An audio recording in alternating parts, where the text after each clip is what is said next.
and one. Yo, what is good, everybody? It's your boy Sports PSP. Welcome to another episode of the Sports PSP podcast. Hope everyone is enjoying a fantastic Friday evening, coming off work, school, whatever the case may be. I'm your guy, Sports PSP, and alongside I got the panel, the great panel that we have.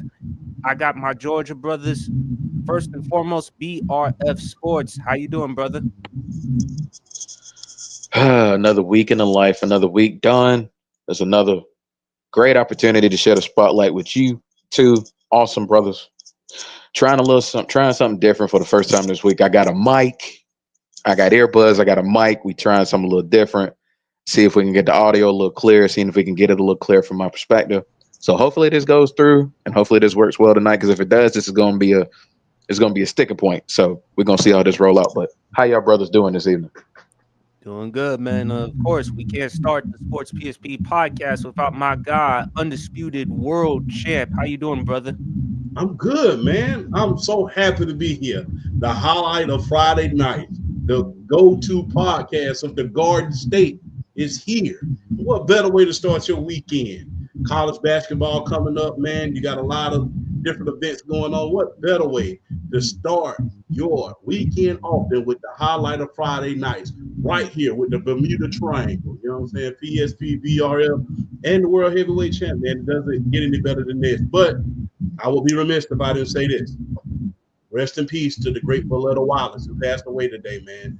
The mother of the great Christopher Wallace. And if you don't know who that is, if you've been living under a rock for the past 40 years, that is the greatest MC of all time in Biggie Smalls. So rest in peace to Valletta Wallace, man. You did everything that you could even after your son was unfortunately assassinated and things of that nature. And you did everything that you could in order to maintain your son's legacy, including filed a lawsuit and everything against the LAPD and all of that. So we appreciate all of your contributions that you made to the hip hop community, even after the passing of one of the greatest MCs, if not the greatest MC of all time. So we salute you, Mrs. Wallace, and we love you. A huge shout out to the Wallace family in Brooklyn, New York. We love y'all. Thank y'all. Absolutely. No question about it. Hearts and prayers goes to the Wallace family. Um, Thank you, Miss Valletta Wallace, for bringing a wonderful, wonderful artist in the Notorious B.I.G. Again, hearts and prayers just go to her family and everyone else. Fellas, let's talk about some basketball. NBA All-Star Weekend. Fellas, I got to be honest with you. There have been a lot of people, particularly Stephen A. Smith, Shannon Sharp, and others that have been critical of the All-Star, particularly LeBron James not being a participant in this year's All-Star game. And if you look at the All-Star weekend based on the ratings, sorry for the voice. I'm sorry if there's any noise or something in the background. Hopefully, we'll see what we can do. Just to let y'all know, I'm reading an article here from the New York Post. According to Front Office Sports, viewership for last weekend's NBA All-Star Game was near all-time lows. Just 4.718 million basketball fans tuned in to TNT, CBS, True TV for the game on Sunday night per Front Office Sports' Ryan Glass-Steagall. That number is a 13% decrease on the 2024 All-Star Game, which drew 5.3 million viewers. And the numbers get even worse than that. It was the second least watched game in the event's history, according to Front Office Sports, barely beating out the 2023 All-Star Game, which had about 4.6 million people watching. The ratings released close to the book on a disastrous All-Star weekend for the league. This year, the league switched the format to a mini tournament in an attempt to bring a more competitive nature to the game. Draymond Green even ripped the new format, saying that it was both unfair and ridiculous. As I mentioned, LeBron James did not show up into the All-Star game. But fellas, with the All-Star game, and this is a question, not a statement, do you think it's time for the NBA to eradicate the All-Star game? BRF, I'll let you go first. Honestly, no. I don't I feel like every major sport should have an all-star game, and I get that they've been trying to find ways to make it, to make it more appealing, to make, to get fans to watch or whatnot. I think a lot of it just has to do with the idea of, this load management era and these players, like, I don't know, man. It's kind of hard to pinpoint like one particular thing, just from the standpoint of like, it's been like I mean, it's just over the last, couple of decades or so. Honestly, it's just been like, I don't know. I feel like, well, for one, they just need to keep it in the old Eastern Conference versus Western Conference format. I don't think they should have ever gone away from that, because I mean, it's about showcasing, and you want to showcase both sides of the league. And I think the best way to get that is doing East versus West. I don't think it should have ever went away. I just think it's a matter of it's kind of hard to pinpoint, to try to like find a solution in this. But I don't know, they don't need to eradicate it. They really don't, because like I said, I just feel like every major sport needs an all-star game. I mean, it's about when that time comes, like when that all-star weekend comes, it's showcasing the league, it's showcasing the very best of what you have to offer for the sport. And I feel like, and with the NBA, and it's just crazy because there's so many young stars out there, budding stars at that. I mean, you got Luca, you got Ant, you got even though he's going to miss the rest of this season, but shout out to Victor Wembanyama. He's one of the up and coming budding superstars of the league. You got guys like Trey Young. You have guys, just so many young guys that are really making a name for themselves. Devin Book is still a young guy. You got Anthony Edwards. You have like a guy like a Tyrese Halliburton in Indiana. You got a guy like you got Tyler Hero in Miami. You got Cade Cunningham in Detroit. You got all these new fresh faces, these young guys that are coming, that you want to feel like the league is in great hands with, knowing that they're going to carry it into that they're going to carry it into the future, that they're going to like just really continue to uphold and build on the legacy of the NBA.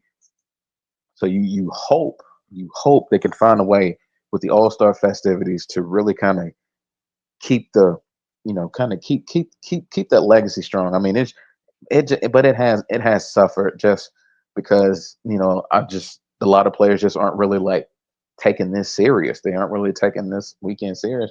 They need to find a way to kind of instill some competitiveness back in that. I don't know what they're gonna have to do, but they're gonna have to do something. I think a way to do that is they need to quit with all these crazy formats. I mean, I get what they were trying to do with the tournament, but they need to just I think they're trying a little too hard. I think they just need to go back to East versus West, and they need to just find something there to really kind of bring the competitiveness back. Whether it's like, I mean, they keep trying to do the whole playing for purses and all that other stuff, but I don't know. I mean, if they need to like, I mean, you don't want to say like, I don't know. It's like it's really kind of hard to find a solution here. I mean, you can't necessarily punish anybody for missing the game, because at the end of the day, it's an All-Star game. I think what really made people upset as far as the LeBron James situation was the fact that he waited until the day of. He waited until the day of, and then like, oh, I'm not gonna play. Man, you know how many guys would have loved to have that spot to go and play in the All-Star game, and you wait to the day of, like, oh, my ankle's messing with, my ankle's bothering me, I'm not gonna be able to play. That's really what so many people are getting on LeBron about. I mean, you kind of basically like you held a spot for somebody that was deserving and wanted to go, whereas you knew you weren't gonna be healthy to play.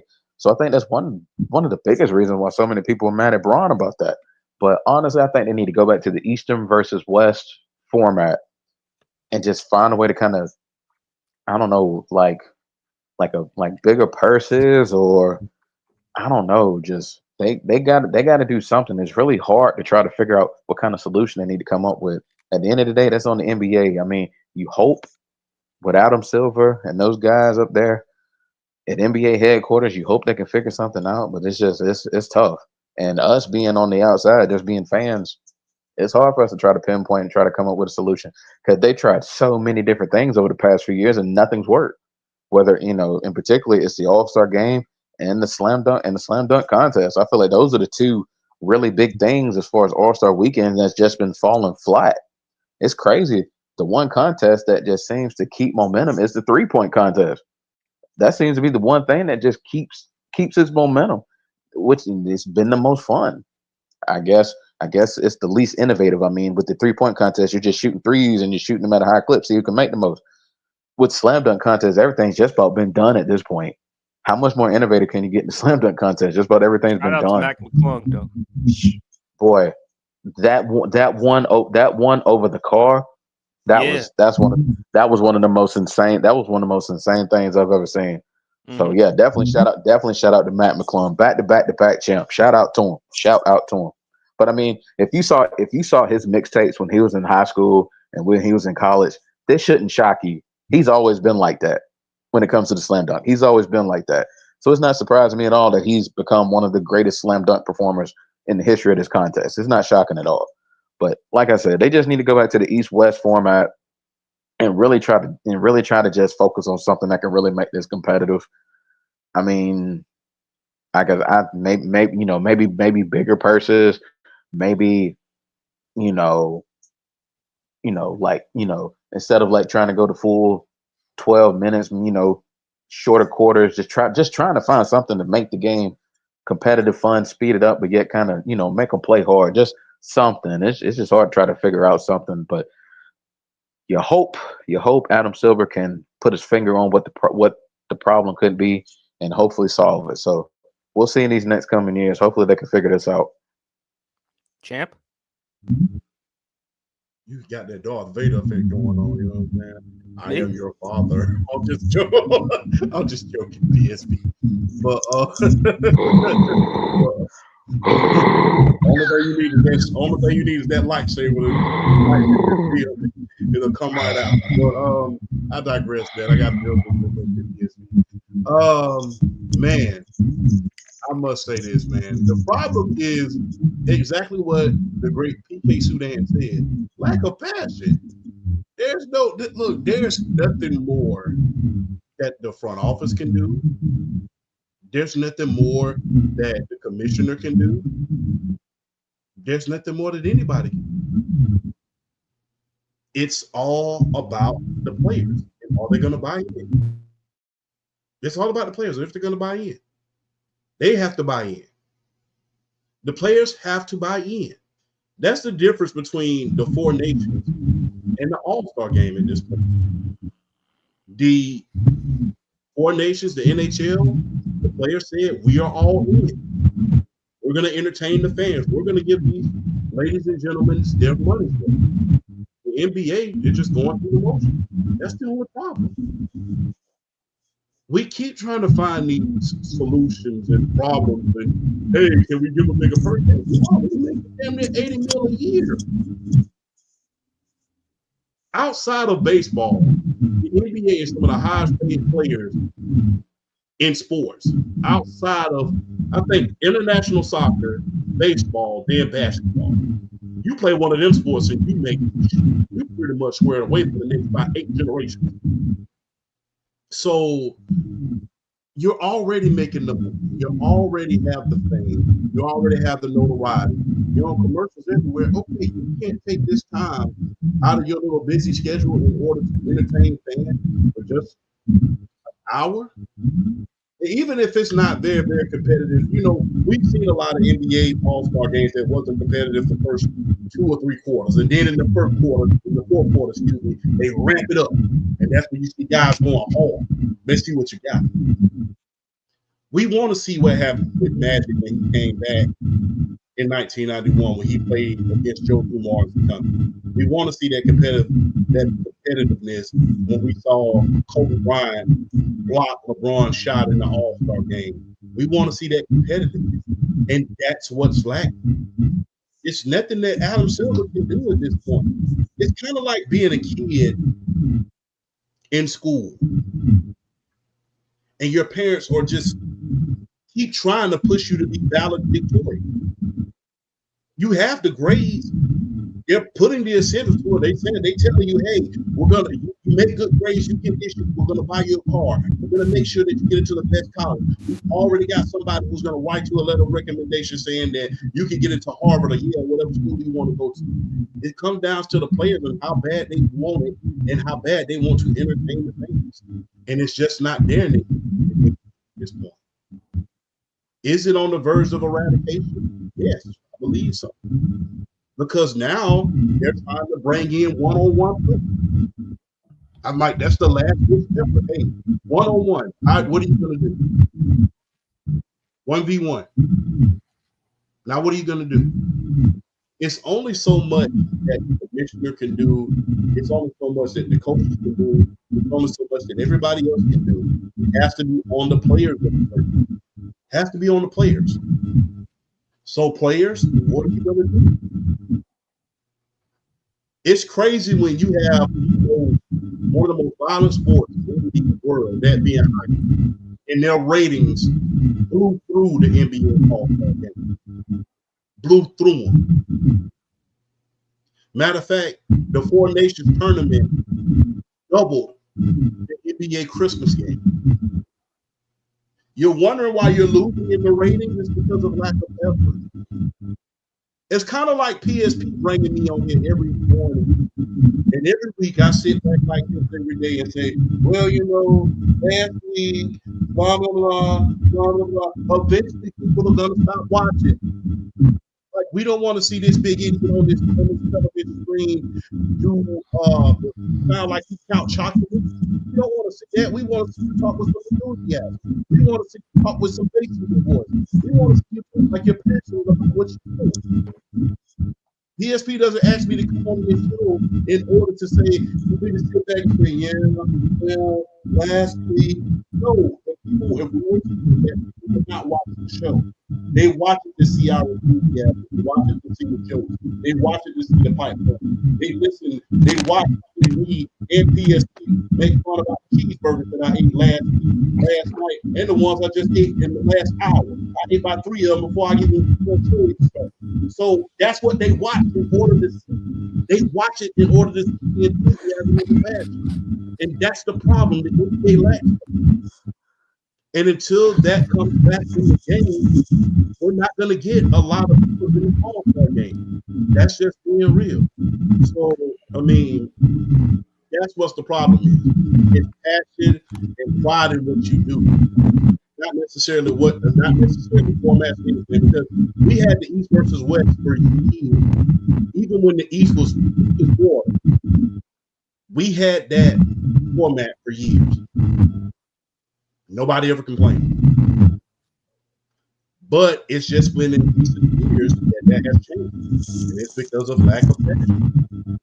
And that's the way it's going to become. And that's the way it's going to stay if the lack of passion stays. And I'm sorry, that's just how it is. Hey, it's only so much that the front office can do, that ownership, that everybody else can do. You gotta want it, man. And until these NBA players, some of the highest paid athletes in the world, they want it, prove they want it, then guess what? The ratings are going to continue to suffer. And eventually, hey, look, NBA, you're already in trouble. You're already in trouble right now. And I'm going to tell you why. In the next 4 to 5 years, you're about to lose 3 of the biggest superstars ever to play in the NBA. As a matter of fact, the WNBA is more set up for success than you are right about now, as far as incoming stars are concerned. Let's just keep it a buck. The WNBA All-Star game is a hell of a lot more competitive. And the stars are in the WNBA right now. Let's just keep it a buck.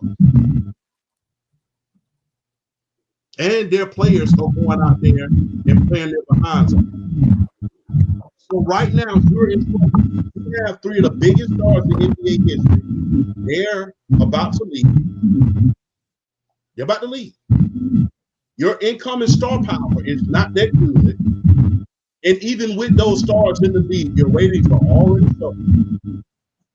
So you keep going the way you're going, you're going to find yourself in a position where you were back in the 70s before Bird and Magic. Because there's no Bird and no Magic with that kind of star power coming into the league. I know we all love Cooper Flag, but guess what? Doesn't have that superstardom right now the way a Bird or a Magic does, or a LeBron or somebody like that. We was waiting on the edge of our seat saying that we can't wait for this guy to get to the league. And another thing that concerns me about Cooper Flag is that big man from Duke Curse. You know what I'm talking about, right? That big man from Duke Curse. Yeah, we saw that with Danny Ferry. We saw that with Christian Laettner. We saw it with a lot of other guys that carried the parts. That's another thing that concerns me. So you have no huge incoming star in the NBA. You're losing your three biggest stars. And even with them, you're still having the lowest ratings in NBA history. It's time to be competitive. It's time to put the passion back in the game. Because guess what? If you don't, the Rangers are going to continue to fall. And it would just be a darn shame after all of these years, after you got almost a 40-year head start on the WNBA. And even in hockey, you have a head start on hockey because of the strike. You had a head start on hockey. And they're outranking you right now in the grade. Passion will take you a hell of a lot more than talent. Passion. All of that's going through the motion. You're tired of seeing that. People are tired of, even outside the All-Star game, people are tired of not seeing two-way players on the field. People are tired of seeing great defensive players in the NBA giving them up. We want to see passion. We want to see guys who care about the game, that they're getting paid tons of money to play. And I think that's the problem more than anything. And you talk about how I sound like Darth Vader, huh? But honestly, champ, I just think with the NBA, man, they're gonna have to do something. They're gonna have to do something because these players, it doesn't seem like they care, and it's very unfortunate. And it piggybacks to why the NFL is dominating the NBA, and why all these other leagues. If you brought up the WNBA, once the WNBA comes back, expect this to continue. And we're about weeks away from March. We all know March Madness. We all know how much that's big. So the NBA with the players, I mean, there's nothing that Adam Silver can do at this point. Even if he can try to reward them or incentivize them, it's still a problem. So I don't know like what the NBA is going to have to do DRF because Adam Silver, he can't do anything else. There's nothing that he can do to try to convince the players to come play. And for LeBron, yes, I do think it was selfish on his part not for him not to announce earlier that he couldn't play. At least give it to somebody who's well deserving of it, Norman Powell or someone else who deserves the All-Star game. But unfortunately, this is where the NBA is going to be. And with the players, the current players now, I just don't see the NBA anymore unless Adam Silver comes up with something.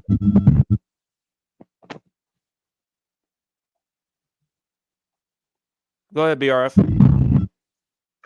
Oh no, man. I mean, honestly, no. I mean, like I said, y'all pretty much hit the nail on the head. I mean, that's really honestly where it comes down to. It's just yeah, you know, players just need to play. The players just need to get with the spirit if they want the All-Star game to kind of come at the promises. They really need to, if they're going to get these nominations, if they're going to get this recognition, they need and they want the All-Star game to really be on par with the other All-Star games. They need to come. They need to show up and they need to show out.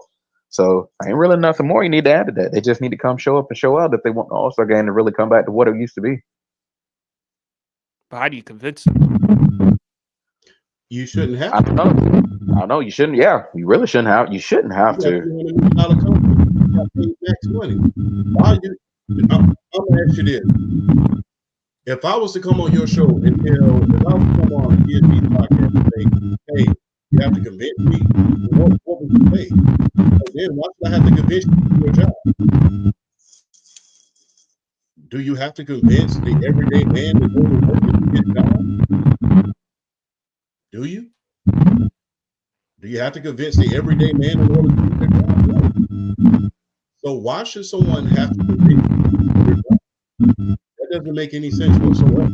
Well, unfortunately, man, the reason why I say that is because these players, they don't care compared to previous players in the past who play an all-star game. They don't come with the same kind of passion or energy. And it's really unfortunate because your job is supposed to entertain the fans, give them the best type of product. And by you not playing, it makes someone like LeBron, who is as experienced as anyone, and for him to not announce that he had an ankle injury, the NBA, they had enough time to find somebody to replace him, and the fact that had to transpire, I mean, that's a bad look. So I don't know what's next for the NBA, but they're gonna have to do something.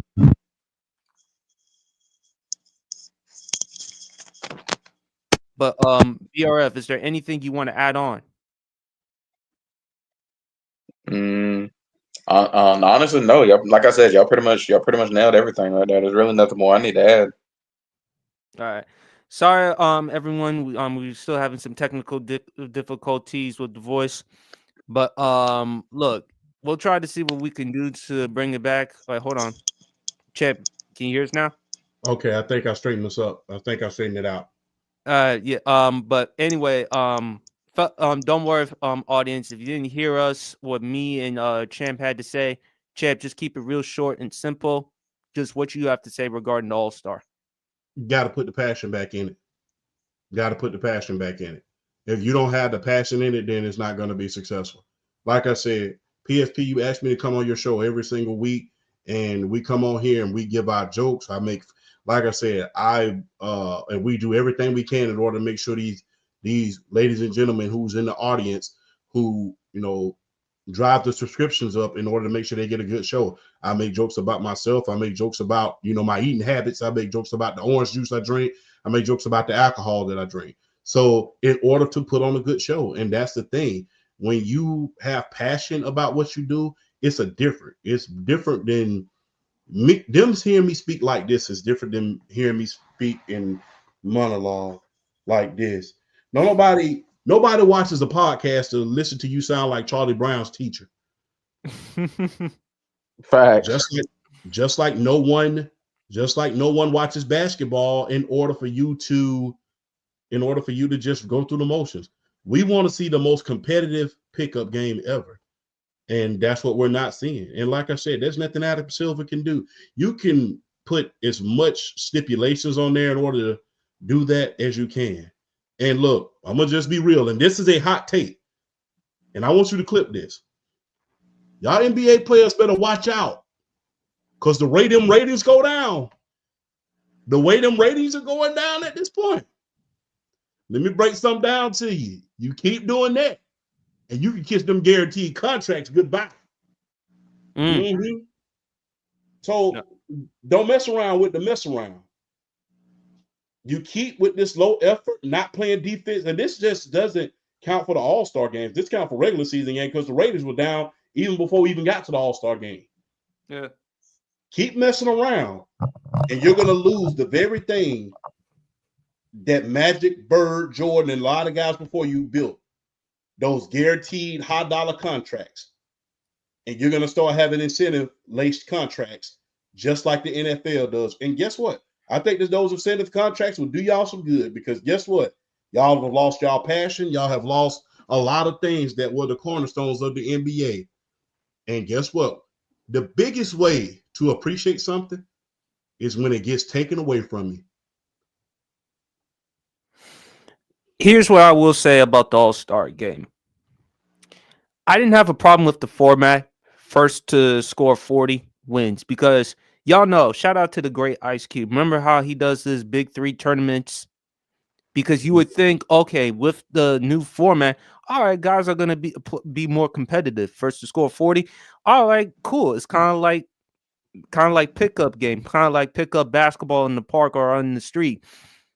But champ, these players, it seems like they're not playing with the same type of passion or energy as players who've previously played. It's not there anymore. It's gone. And for LeBron, look, LeBron, if you had an injury with the ankle, you should have announced it to the NBA, and the NBA would have found somebody to replace you. They could have gotten Norman Powell. There were other guys who could have made this year's All-Star team that are well deserving. And the fact that you put it out on the last minute, totally unprofessional on LeBron James' part. And for those who had a hard time hearing what I had to say regarding the ratings, Chap mentioned, viewers for last week's All-Star game was near all-time lows. Just 4.718 million basketball fans tuned into TNT, TBS, True TV for last Sunday night's game, according to Front Office Sports of Ryan Glass-Pico. It is a 13% decrease. A 13% decrease, which last year's viewers drew 5.398 million. And it only gets worse.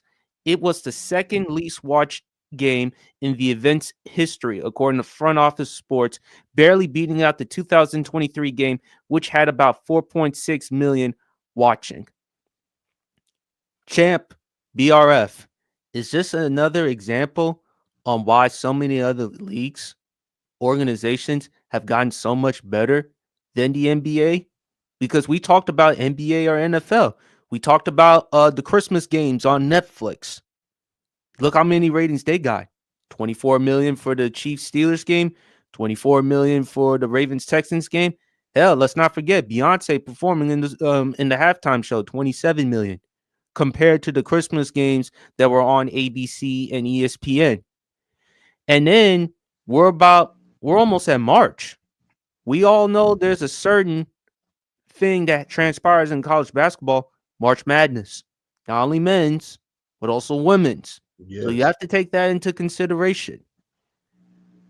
And the only way for the NBA, they're going to make some noise around April, of course, because playoffs, and before the playoffs, the tournament, in order for the 7th and the 8th seeds to get in.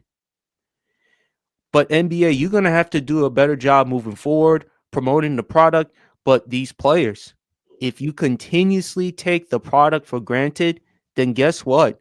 Fans are going to be turned off, and they're going to spend their hard-earned money watching something else. And you mentioned, Champ, the WNBA. Of course, there's Caitlin Clark. There's the reigning league MVP, Asia Wilson. There's going to be a lot of excellent women basketball players, and they're going to be tuned in. So with the NBA, you better get it together.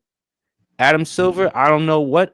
I mean, I don't think you can convince players, Champ, convince somebody to do their job if money and the fans is not going to be enough for you to do your job. Hey, I don't know what else to say. But BRF, you mentioned going back to the old format, the East and All-Star. I don't know. I mean, could that work? Maybe. I didn't have a problem with Team LeBron, Team Curry. I thought at first it was kind of cool, but my thing is I can't teach you effort. I can't teach you whether you care or you don't. That's something either you have or you don't. Either you really want to play or not. And it's just really unfortunate, and it just left a sour taste. And now it's even getting so bad to a point. Even some people are like, "Can we please have football back again?" And I didn't even mention that the USFL, the XFL, that's probably coming back in what, March or April. Yeah. Yeah. You And got a then lot let's of not forget, and let's not forget, guys. Oh, I got more. We got the scouting combine. We can't disregard that. We got pro days, and of course, we got free agency with the NFL. That's going to be big. And unfortunately for basketball, that's going to be overshadowed. Don't be surprised on the Sports PSP podcast. I call Champ and BRF and say, yo, we got breaking news on this. Hey, if y'all have time, do you want to do a pod on this? Because we're going to do that. Because we did that last year, especially with the Stephon Diggs trade. Remember that, Champ? Yes, we did. And let's not forget the road to WrestleMania. Yeah, let's not forget that too. In You got a lot Nevada. with- But hold on, Chip. The only sour note though, I know he gets a lot of flag. Don't bring Hogan to WrestleMania.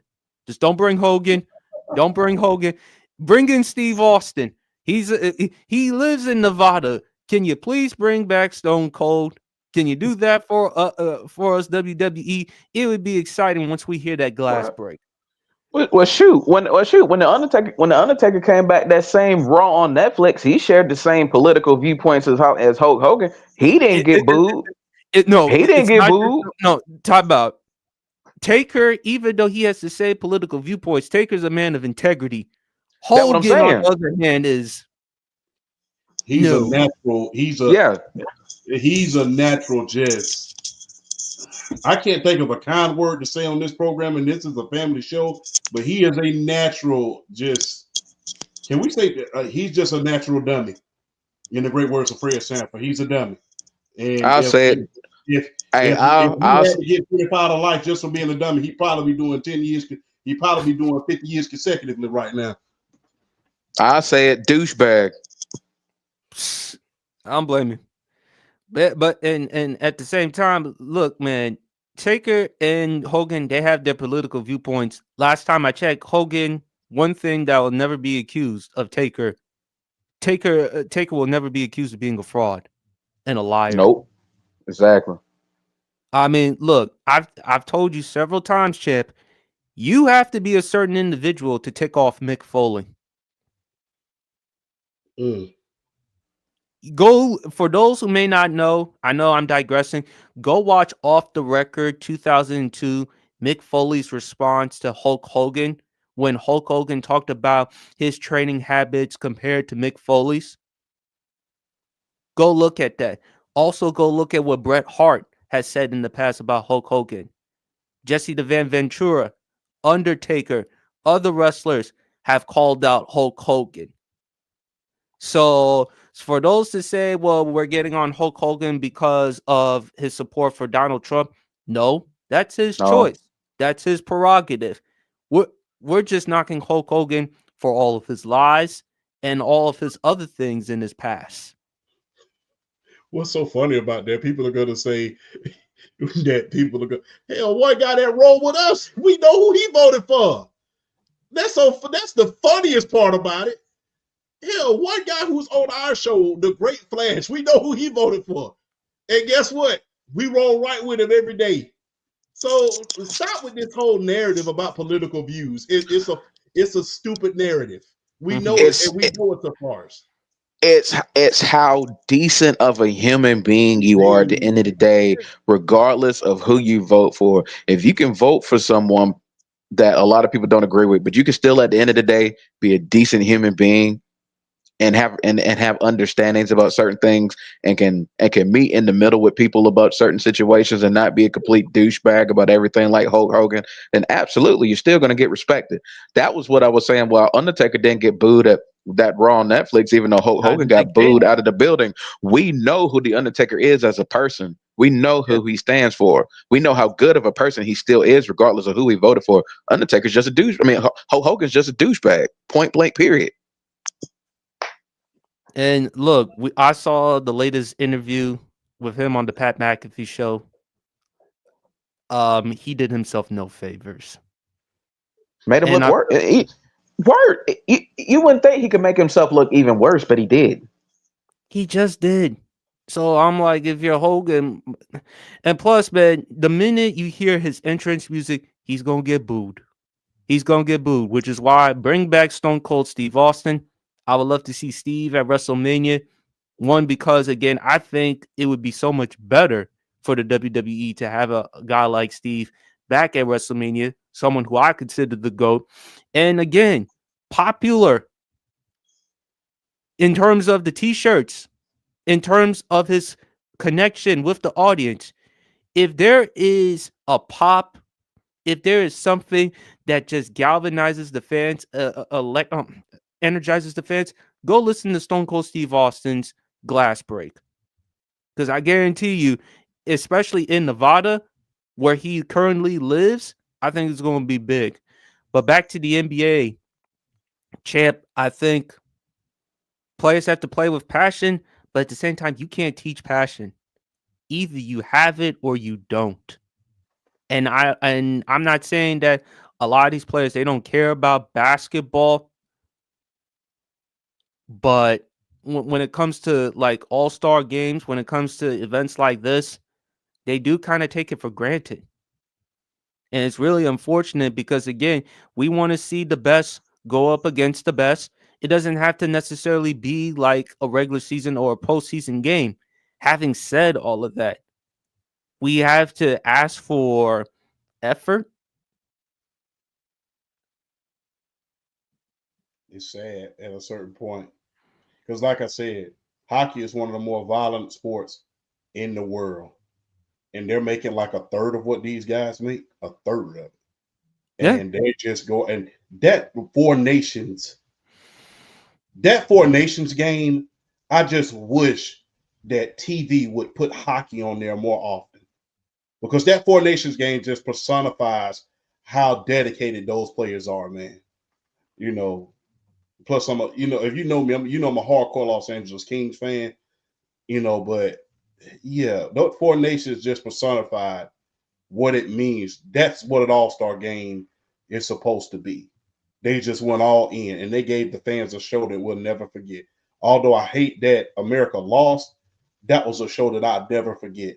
And we was cheering like it was the Olympics. If an alien would have came down from the sky, he wouldn't have been able to tell. They wouldn't have been able to tell if this was the Olympics or was this a regular turn. They wouldn't have been able to tell. They wouldn't have been able to tell. That's how competitive that Four Nations game was. And that's what PK Soudan, the great PK Soudan, was saying, man. You got to have that passion back in the game, man. Otherwise, it's going to falter. You can't teach passion, man. You can't teach it. You can't teach it at all. And that's the problem with these players. And like I said, next year, when SGA signs his next contract, he's going to be making upwards of $80 million a year. $80 million a year.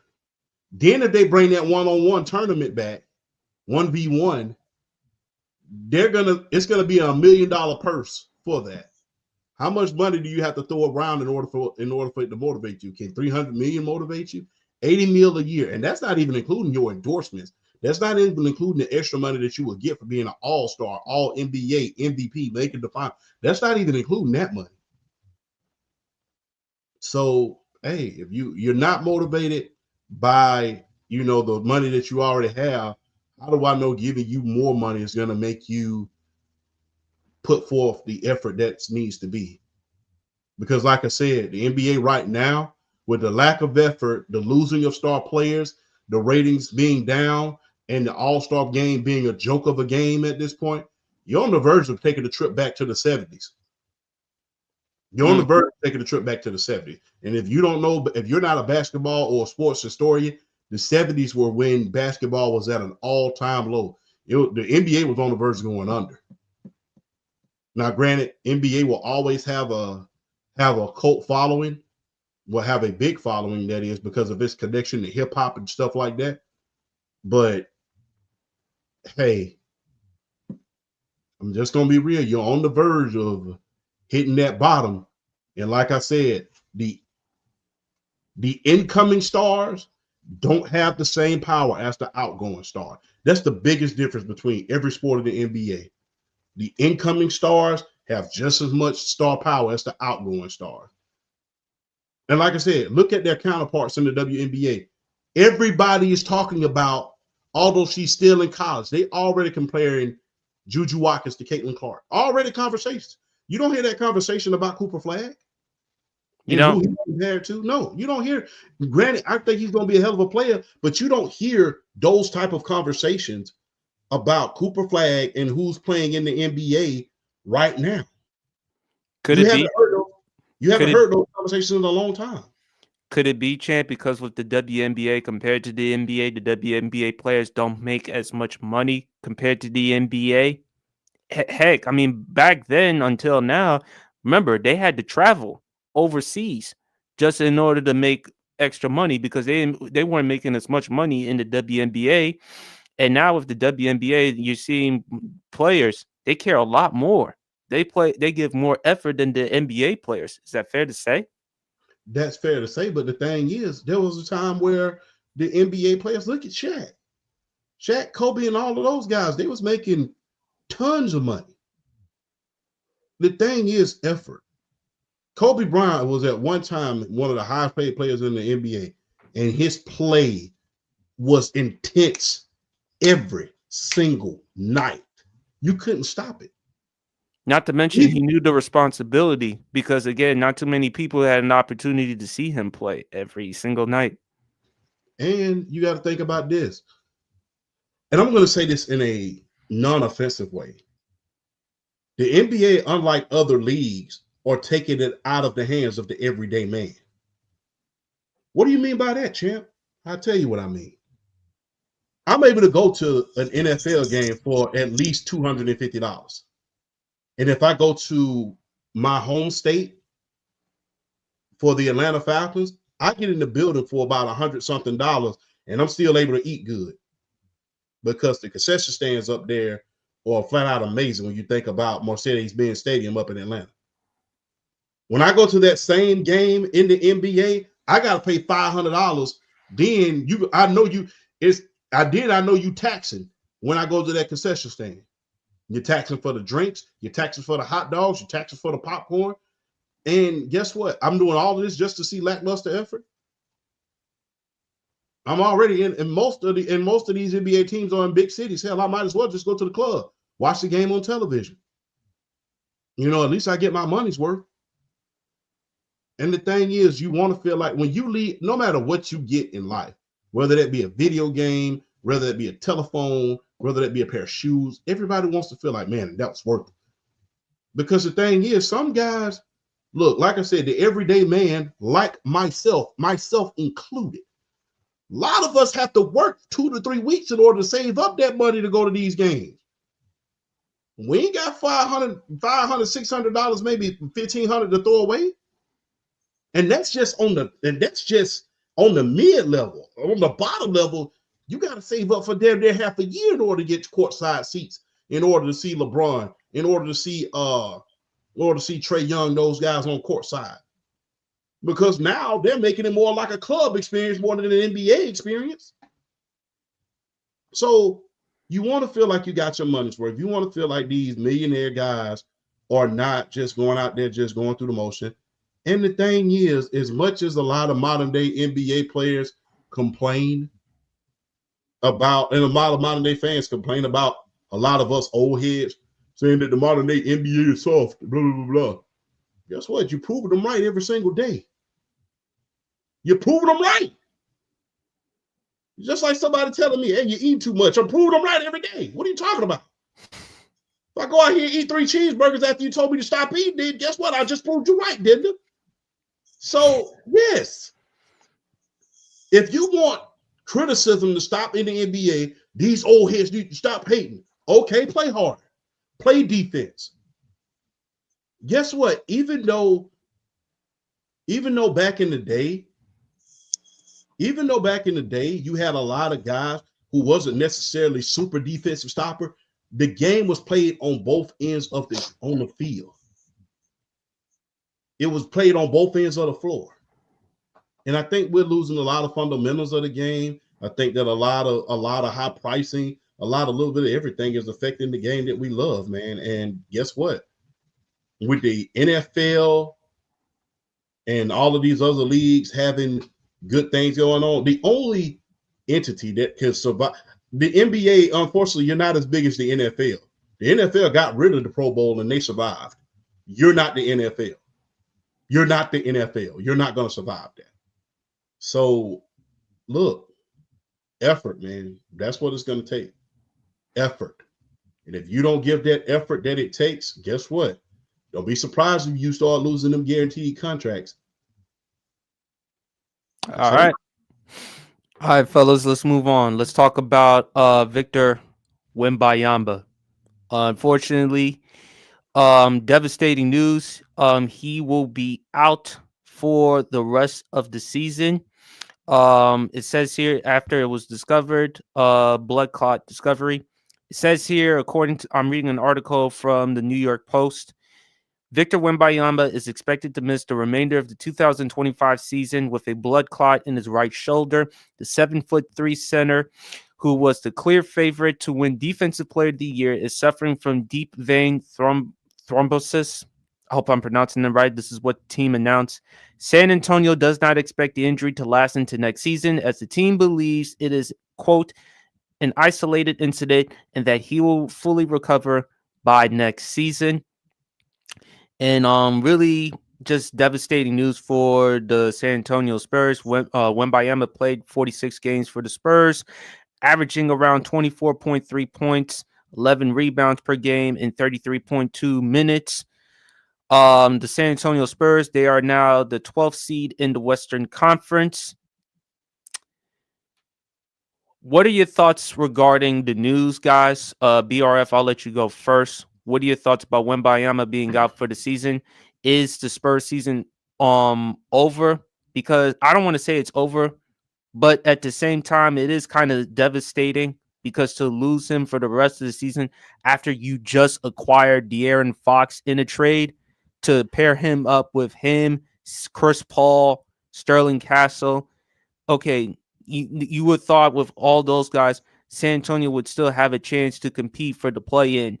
But now that Wembanyama is out for the remainder of the season, is it fair to say that the season is over?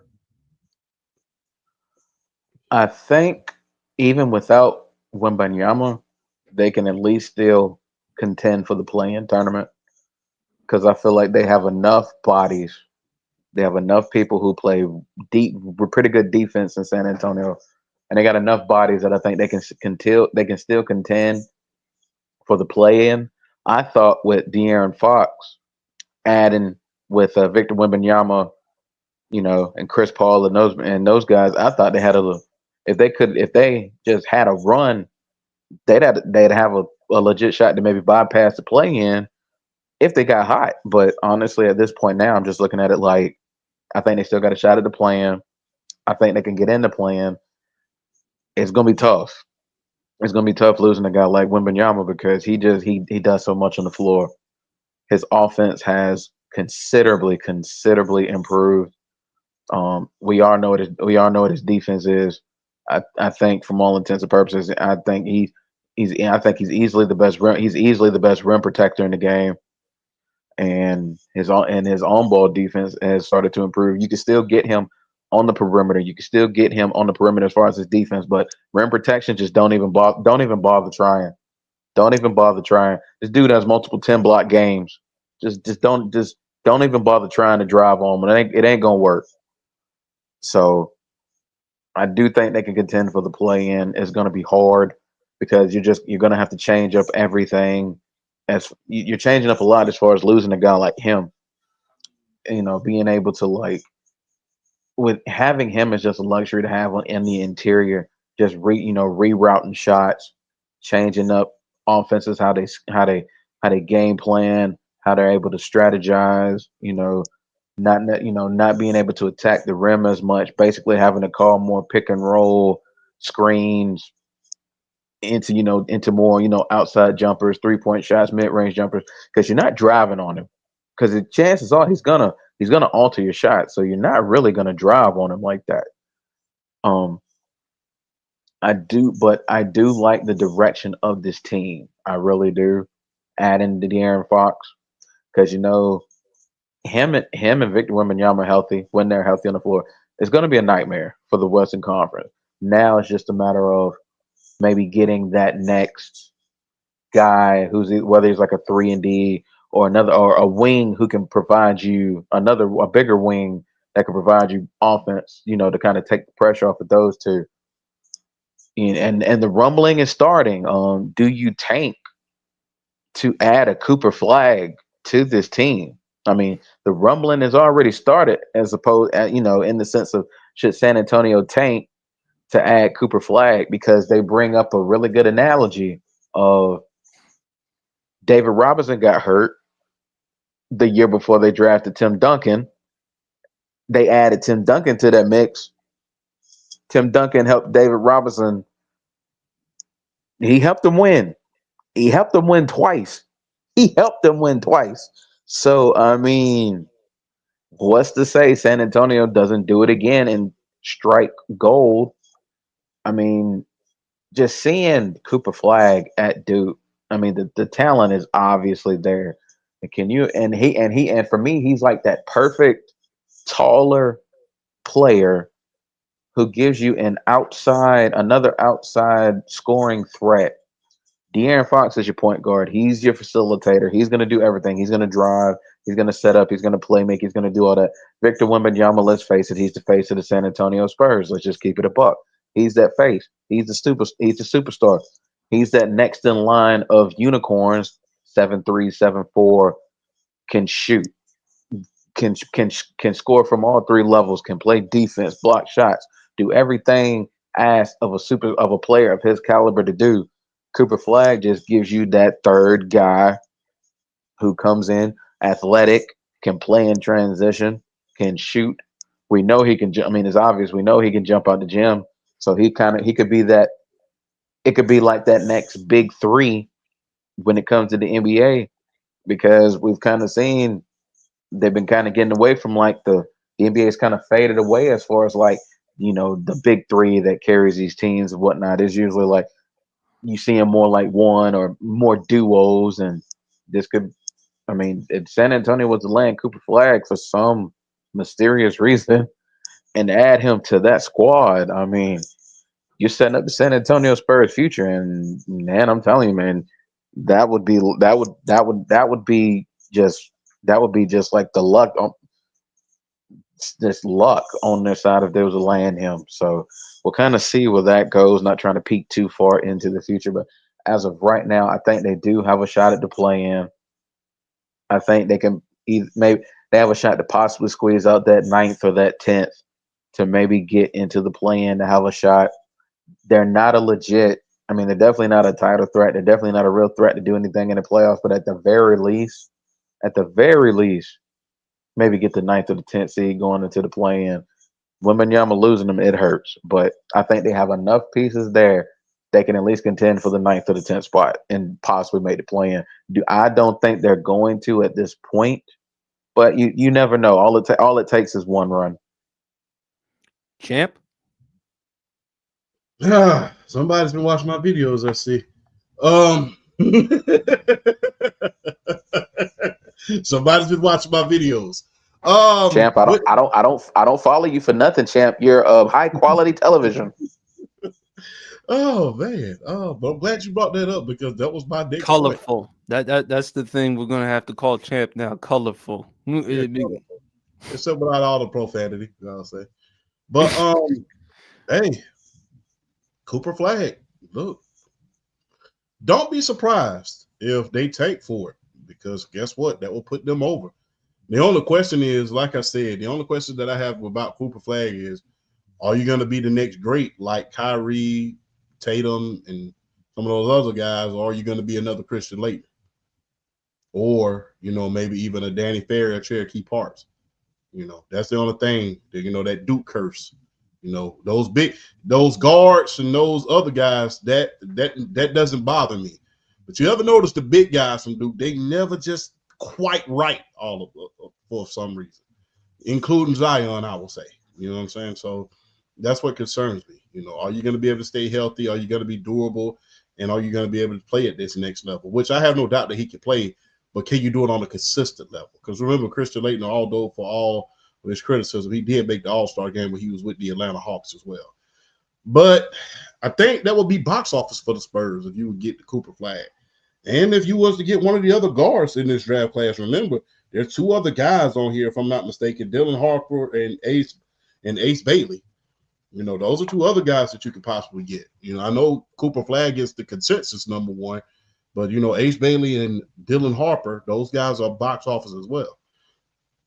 But I don't think that San Antonio is going to go all in like they would have did if they had Victor. And it's a gift and it's a curse. Bad news is your guy's hurt, and you're hoping that it's just a one-time thing. You're hoping. The good news is you got a chance to get one of these high-round draft picks, maybe even a Cooper Flag. I'll give you another analogy. Remember when even if they missed the playoffs, think about what happened with Shaq and the Orlando Magic. They still got the first overall pick the very next year. Remember, the original person they got was Chris Webber before they traded for Penny Hardaway. Right. So we can very well see something like that as well. So that would be special as well, especially for a historic team like that. As far as this year, though, I don't see it happening without Victor manning the middle like he does and being able to do the things that he does. I don't think that they're going to be able to make it through the West. You know, the West, that's a different beast. The rest is a different beast. And you got to have your big man in order to get through Jokic. Unfortunately. You got to have a big man in order to get through Jokic. And even, I mean, because in every regular season game counts when you're trying to get that 8th seed. When you're trying to get to the play-in. And so you're going to have to, you got to have your big man there. And I just don't think they're going to make it this year. But like I said, the bad news is Wemby is injured. The good news is you got a chance to get Cooper Flag. You know, that's the good news. And like I said, even if you don't get Cooper, you're able to get Ace Bailey or Dylan Harper. So if you fall within 1 through 3, you're able to get one of those guys. And look, you can either have the Twin Towers, the reincarnation of the new version of David Robinson and Tim Duncan, Cooper Flag and Wemby, or you have the big three all over again if you draft one of those guards. It's your choice. So it's unfortunate because it's a big, huge hit for the NBA. I won't say for the Spurs because as far as fan base is concerned, because that fan base is going to sell out. I don't care if they win 2 games a year. That fan base is going to sell out that arena. So it's just unfortunate, man. Like I said, bad news is Wemby's hurt. Good news is you got a chance to tank, and you're set up for at least the next 2 to 3 years and future on after that. So, unfortunate, but it's a silver lining in a big, huge event. And it's going to be interesting to see what happens. And it's going to be very, very interesting to see what happens with Wemby, being incapacitated and them being in the West like that. Because like I said, the West is a different beast. The West is a beast. And it's just unfortunate. But like I said, it's always a silver lining, and Cooper Flag, Ace Bailey, and Dylan Harper is the silver lining in that event. I just hate it for the NBA and the San Antonio fans because it's just like that glimmer of hope. We're gonna make it back to playoffs, but especially after De'Aaron Fox got traded to you, so it was just that glimmer of hope that we're gonna see one of the most historic franchises in the NBA, the last remnants of the last dominant remnants of the ABA back in the playoffs. But unfortunately, it's not to be this year. But hey, everything works out. Hopefully for the future, it will be. Because Wemby's a hell of a player. De'Aaron Fox is a hell of a player. And we're hoping that one of those 3 players that I just named are hell of a players. So it's unfortunate for this year. But in the long run, it could be something special. And I'm hoping that it's something special. It's going to be interesting to see what San Antonio is going to do. As far as with young talents, I do believe with the organization, they're going to draft somebody and they're going to develop them, and hopefully they can be a contributor. If I'm San Antonio, I just continue and play as hard as I possibly could, even without Victor Wembanyama, because again, I think that would be even more exciting. to see the Spurs compete without their best player. And unless if you told me, champ, those three players are like a generational talent, once in a lifetime type of talent, then I could understand them taking.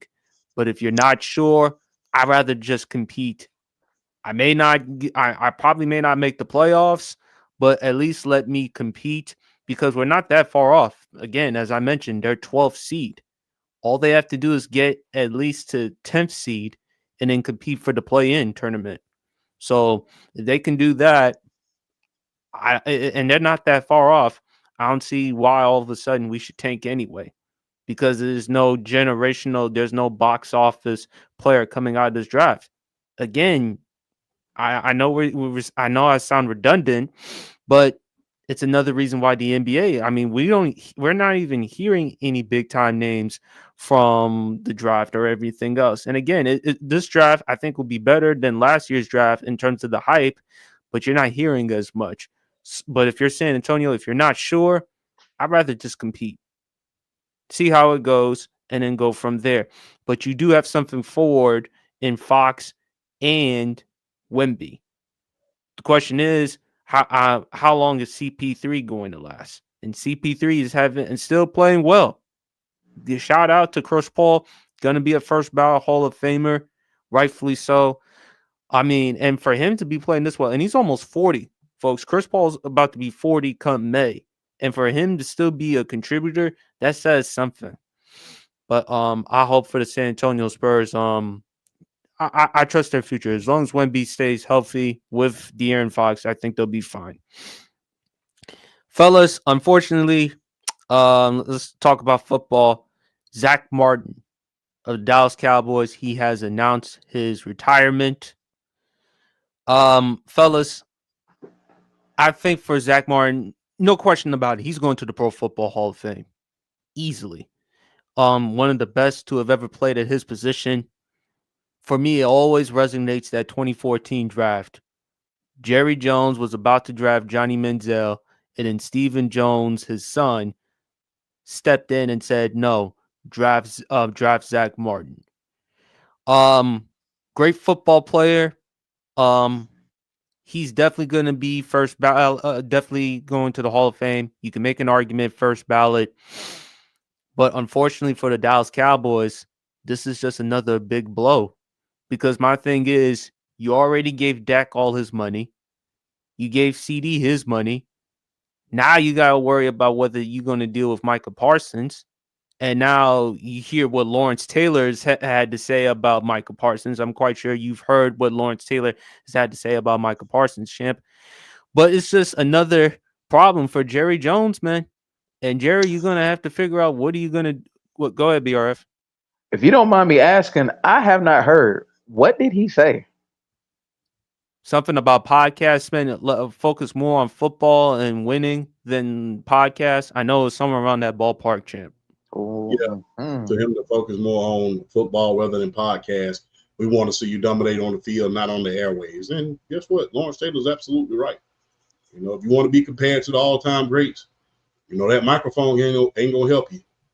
You know, lead at the PSP. You know, guys, lead at the PSP. You know, hey, we want to hear PSP and what his analysis is on other players, not the guys who you're going against. Man, they only care about me because I'm wearing the NASA hat, as we currently see right now. So people leave the NASA hat on, by the way. They don't like it. They don't like his microphone. He sounds slow. All this other yabbity yabbity yabbity yabba.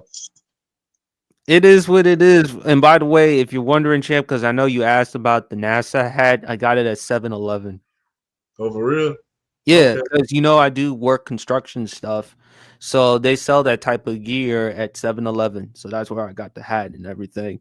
Okay. But back to Zack Martin, back to the Dallas Cowboys. Dallas Cowboys have an awful lot of work to do in the offseason.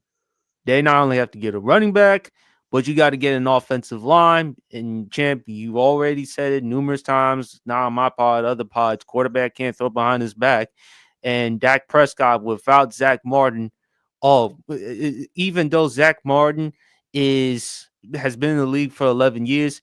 At the same time, with no Zack Martin, okay, Dak Prescott, who can you trust to protect you?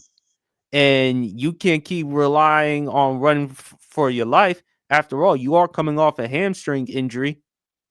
So for Jerry, I don't know what Jerry Jones is going to have to do. Jerry, you better do something in free agency.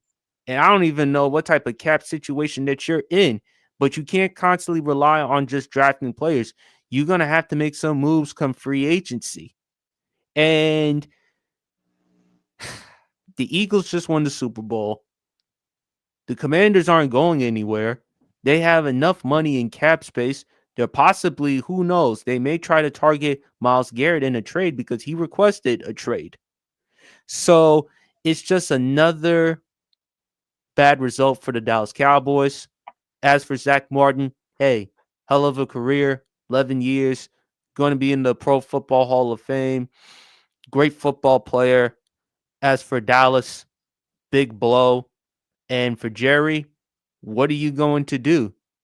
Because we talked about Aaron Rodgers when it comes to sacrifices. Jerry ain't going to make any sacrifices. And is Jerry going to do his job and come free agency? No. So you better do something, Jerry. Otherwise, people are going to be toned off about America's team. Can't just be about Dallas Cowboys. Can't just be about ratings. Can't just be about jersey sales and tickets and everything else. It's about winning. You just lost a Hall of Fame talent in Zack Martin. Ty Smith is gone. You got a lot of areas you have to address. So, what are your thoughts, champ? Hey, at one point, that line in Dallas, this Dominant. is why that was one of the best offensive lines of the league. You had Tyrod Smith, you had Zack Martin, and you had Fredrickson. Travis Frederick. Yeah, Travis Frederick. So that was one of the best offensive line in the league. That is why when someone made the video, I forget the reporter's name was, where he said he would rather have Dak over Jalen Hurts for the next 5 years. I'm looking at the camera like Dak already had one of the greatest lines in the league. So what are we talking about here? He didn't win with it. So granted, Travis Fredericks was not a Jason Kelce, but that was one of the best offensive lines at its peak in Dallas. So with Zack Martin leaving, Jerry, I hate that we have to even entertain the Cowboys a lot, but unfortunately, it's kind of like the Lakers at a certain point. And I'm getting to the point where I'm like, BRF, man, like the Cowboys is just like you're being talked about on reputation alone. You got to be talked about on reputation alone. And it's getting to the point now, it's just like we're talking about this great player retiring, but, it's a part of the process. It's very much a part of the process, but you're going to have to find a replacement for him. And look, you got a hell of an off season coming up. I just don't know if it's going to work out favorably in your favor. I don't know if it's going to work out. Especially if the New York Giants can get a quarterback. Because they're already set up in certain areas. They're set up at wide receiver. They're set up at running back. Only thing they need is line and wide receiver. And a QB. And a QB. I So think the reason why, sorry to cut you off, champ. I think the reason why it devastates you about the Cowboys because we all know Mama Champ, and shout out to Mama Champ. I'm quite sure she's watching the pod right now. She's a Dallas Cowboy fan. yeah. I'm quite sure you telling her about the Cowboys ain't sitting too well. Yeah. Oh, look, my mom's a diehard Dallas Cowboys fan. Fortunately for me, I'm not a Dallas Cowboy fan. I'm a Falcons fan. What's so funny about that, like I said before, it's no secret to nobody. My father's a 49ers fan. So it was a huge rivalry in the house back in the early 90s. So, I'll say this. Zack Martin leaving is on the laundry list of problems that Dallas is having. it's getting worse. I don't know what awaits you at this point. You're currently $2 million over the cap space, even though $20 million just got added to it. $22 million. You barely got enough money in your cap space in order to sign your draft picks. So I don't know what to say about Dallas anymore, man. It's just like I keep trying to give you the benefit of the doubt because you are America's team, because you have been winning. I mean, even this year, you were on the verge, if a couple of things go right, of making the playoffs, even with Cooper Rush in there. So I want to give you the benefit of the doubt. But unfortunately, I'm not from the show me state, but you got to show me what you can do before I put my faith back in. Granted, I'm from Georgia, not Missouri, but you got to show me what you can do. And it's not looking good. You're not attracting free agents. And because the thing is, if you were this big free agent commodity that you once were, there's an offensive guard from Kansas City that just lost the Super Bowl that's a free agent this year. And if you were a free agent player like you were back in the 90s and maybe even the early 2000s, I would put you in the running in order to have him as a replacement for Zack Martin. But unfortunately, you haven't proven to me about that. And this is, say what you will about Dallas, it's a hell of a lot better when teams like them and the Raiders are winning, when the Commanders are winning, when it's kind of like the Yankees winning. It's kind of like when the Lakers traded for Luka. It's so much better when y'all are winning. It's just unfortunately, y'all play yourself so much that it's just like we love for you to fail. Zack Martin retiring is a big blow, but guess what? If you were a free agent player like you once were, like I said, there's a left guard that's a free agent, just lost the Super Bowl in Kansas City, and he's going to be a free agent this year. That could have been your replacement had you managed your money right. But unfortunately, you didn't, and you're in a bad state of affairs, partner. And guess what? I don't see you at this point. I see the Commanders getting that left guard from Kansas City. I can definitely see them stealing it. I could definitely see him stealing it. And guess what? I said this on your show the minute when Jaden Daniels started winning. They are an offensive line away from being contenders. And this draft is coming up in year 3 of this regime with Doug Williams in that front office. They're going to get better running backs. They're about to get, you can best believe, one of these wide receivers is going to end up going to the Commanders opposite of Scary Terry. Watch and see. I bet $20 on it right now. Somebody's going to end up there. They're going to get that offensive line together, and guess what? They just getting started. I don't know what to say about Dallas anymore, especially with Zack Martin retiring. It's just getting to the point where, you know what? Hey, man, look, it's just time to accept defeat. It's like, you guys are irrelevant. We don't even need to be talking about you. Jerry, you need to stay out the news, stay off in front of that camera. You need to just be quiet because you have not done anything, at least with the Lakers, with all the criticism that they had, they was able to make a splash in order to get Luka, top 5 player in the league. But haven't done anything in order for anybody to say Dallas has a chance. You don't feel it. I don't feel it. Like I said, if you came out, look, in Dallas, if you came out of nowhere and traded and made that Myles Garrett trade and put him opposite of Micah Parsons. Micah. I got my degree in computers, not spelling. But if you could get Micah on the other side of Miles, that'll be amazing. Unfortunately, it's kind of like my father says, what I'm gonna do ain't never did a damn thing. And with Dallas, it's a lot of what I'm gonna do, and they ain't did a damn thing yet. Shout out to Shout out to our guy Dennis Holmes. Please go check him out on the Stay Tuned Live podcast. Also go check out his other podcast as well. He said, "Yo, fam." He mentioned that the Cowboys, they need help with that D line. Yes, he mentioned that. Especially with Myles Garrett. Cooper Kupp to Washington. I wouldn't mind. I don't know if that's gonna happen. I wouldn't mind that, especially for him to be a number 2. And Zack Martin might be top 5 O line of all time. I don't think that's might be. I think it's a top 5 guard all time. I don't think that's what might be. Mm-hmm. BRF. Nate Newton.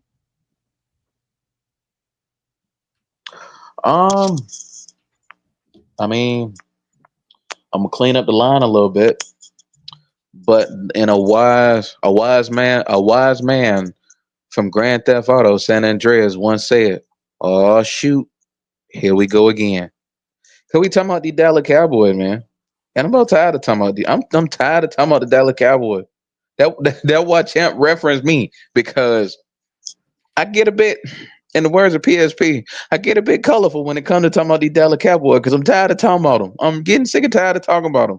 The only reason why I'm even going to enjoy this conversation is because Zack Martin is brought up in this conversation. And shout out to him. Like I said, I think it's a top 5 offensive guard in the history of the sport. I mean, just what he's done since he came in the league in 2014, anchoring this offensive line, being the unquestioned best offensive line in the league for at least a good 3-4 year period with him and Tyron Smith and Travis Frederick just being the anchors for what was a just dominant offensive line and seeing what they like, particularly seeing what they did in 2016 with Ezekiel Elliott as a rookie, that Dallas Cowboys team going 13-3 and just some of the really good years. I don't know about offense. I don't know about offensive lineman. I think he's a top 5 guard. I don't know if he's a top 5 offensive lineman of all time. I ain't gonna go that far yet because you're looking at guard, tackle, and center. So I ain't gonna go that far yet. But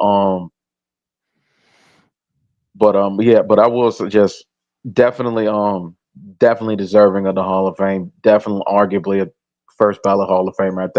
I think if I was voting when he's eligible in 5 years, I'd put him in 5 years. He was that good and he was that dominant. Um, but yeah, but just to talk about what they need to do, I mean, come on, man, they got a long way to go. And I mean, we said this like I think on our podcast, the UGSP Undisputed Goat Sports Podcast. I came up with an acronym. So if y'all ain't following that, please follow it. But we posed a question as far as like between Dak and Micah Parsons and CeeDee Lamb, who do we think was going to get left out? I thought it was going to be CD that was going to get left. I thought it was going to be CD that was going to get left out because I felt like Dak and Micah for me were the two more important to lock up because I felt like in this day and age, even though CeeDee Lamb is a heck of a wide receiver and he's arguably a top 5 receiver in the league, you can find wide receivers out there, and as long as you just incorporate them in the system, they can produce. Wide receiver is not exactly a hard position to replace and get production from. Even with a guy like a CeeDee Lamb, you can go wide receiver by committee and put up numbers and do really good things the way the passing game has been structured and the way it's structured today. But this is what I'm going to say though. I feel like Micah Parsons would be the biggest loss if he's the one that ends up being, you know, being the short one on, being the low one on the totem pole, because there are very, very few defensive players that can do what he do, that can do what he's capable of doing in terms of just pure pass rush. That's why you're hearing Michael Parsons' name being thrown around in trade rumors by quite a few teams because when a Michael Parsons becomes available, you kind of have to like you can't really sneeze at that. You can't be like, it's Micah Parsons. Look at what Micah Parsons done his first few years in the league. I think he's already got like 52 and a half sacks his first few years in the league. I mean, that's insane production for a guy that hasn't been in the league that long to come in and just be as dominant as he's been. He's one of the sickest athletes we've ever seen at the outside linebacker slash defensive end position. He's one of the sickest athletes we've ever seen. And Washington was just like, and Dallas was just lucky to draft him, but now he's just like between possibly losing him. Now with Zack Martin Zack Martin retiring, you gotta shore up that offensive line. You gotta shore up that running game. You have no running game to speak of. I mean, all you would think all signs are pointing to Ashton Genty being drafted by the Dallas Cowboys, but honestly, you don't know if he's going to drop that low. Just really depends on the scouting combine and how the draft pundits and how everything kind of goes from there as far as like where he's going to fall and who's projected to go where. So you don't even know how that's going to go. But I mean, what can we say about the Dallas Cowboys that hasn't already been said? I mean, just like I said, I don't, as an organization, as long as Jerry Jones is the owner, PSP, you can attest to this because you said this multiple times. As long as he's the owner, I'm not taking this franchise seriously as long as he's the owner That's how because he's Champ is more with his diet. at least Champ wants to attempt to make change. Jerry Jones ain't even trying to do that. He ain't even trying to do that. He's more worried about his box office and selling tickets and making his money and putting butts in the seats as opposed to just actually building an organization to go out there and win games. And it's not like he hasn't had teams that have had really, really good, successful regular seasons that have gone on to win division championships. It's just the problem is they haven't made an NFC title game since 1996. And as to add a little bit of context as to why we think this is funny, me being an Atlanta Falcons fan, we've been to four since the last time the Dallas Cowboys have made it to an NFC championship game, and we are 2-2 in NFC championship games since the last time the Dallas Cowboys have made one. So let that marinate for a little bit. I mean, it's just they were one of the preeminent dominant franchises in this sport. And honestly, the only reason why, me personally, they're a laughing stock to me, but they might not be a laughing stock to others because they are still the Dallas Cowboys. They are still one of the winningest franchises in the sport as far as Super Bowls. They have the 5 championships. We get all that. We get all that. But this is a what have you done for me lately league. And they haven't, and outside of a few division championships, outside of a few, great seasons that still ended in a divisional round loss. I mean, there's really nothing to speak of as far as the Dallas Cowboys. It's hard to take them serious with Jerry Jones as their owner. So really, it's mainly about actually executing a true to life game plan as far as building this organization back up, particularly on their front. They need to shore up that offensive line in the worst way possible. If you're locked in with Dak Prescott, if Dak Prescott is going to be your guy, you got to protect him. You got to keep him upright, and you got to give him and you got to give him more weapons than CeeDee Lamb at this point. I do like Jalen Tolbert. Now I do like Jalen Tolbert. I do like him.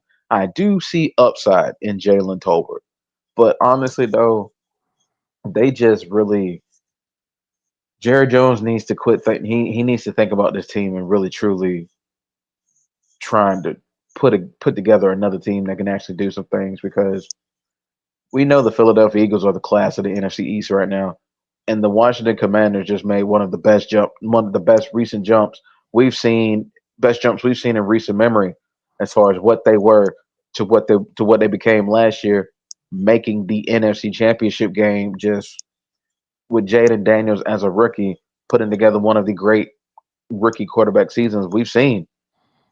And And even with a team like the New York Giants, yeah, they may be the bottom feeders of the NFC East. They have talent on that roster. The New York Giants, they have Malik Neighbors. They have Tyrone Tracy. They have Dexter Lawrence. They have Kayvon Thibodeau. They have talent there. Brian They Burns. oh God, don't even talk about Brian Burns. He gave us fits in the NFC South. He's one of the. I mean, everybody was freaking out because they gave that man $150 million. Well, Brian Burns just say, "Hey, I'm worth every bit of that. I'm gonna show up and I'm gonna show out."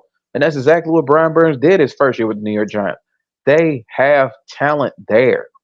So all it takes, the way the NFL is structured, all it takes is one or two moves that strike gold and you're contending for at the very least the wild card spot. So you just never know the way year to year goes, who's going to come out of nowhere and make a run and who's going to fall back.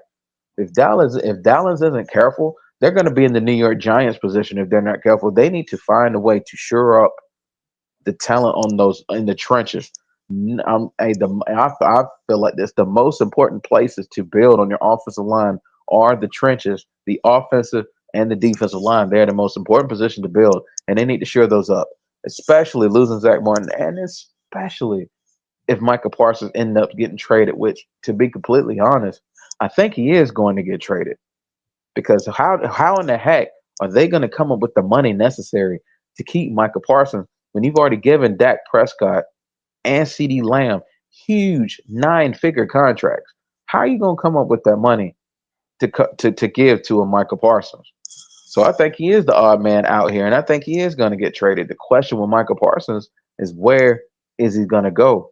That's why I am ready for free agency and the trading period and all that. Because honestly, I am ready to make predictions as far as who I think is going to go where. So in the future, I am ready for those episodes because, in my opinion, my favorite part of the year is NFL free agency because Mhm. I just love seeing where players are going to go and how they're going to help their new roster. So it's definitely going to be an exciting time. But the Dallas Cowboys, I've said it once and I'll say it again. Until they do anything, they are about as irrelevant as an historic franchise as I've ever seen. All right, fellas. But in the meantime, shout outs to Zack Martin.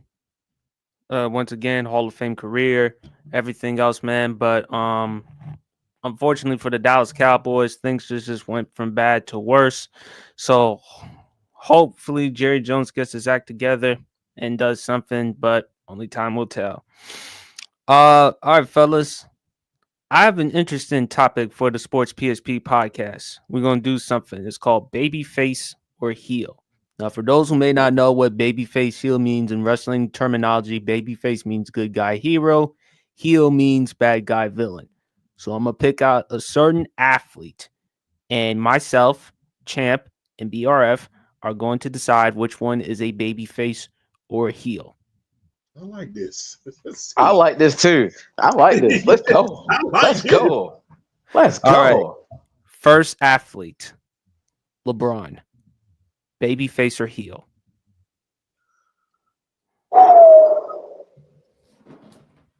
Oh, damn. In the court of public opinion, a lot of times, if you were to ask an NBA savant, I would think you put him in a heel category.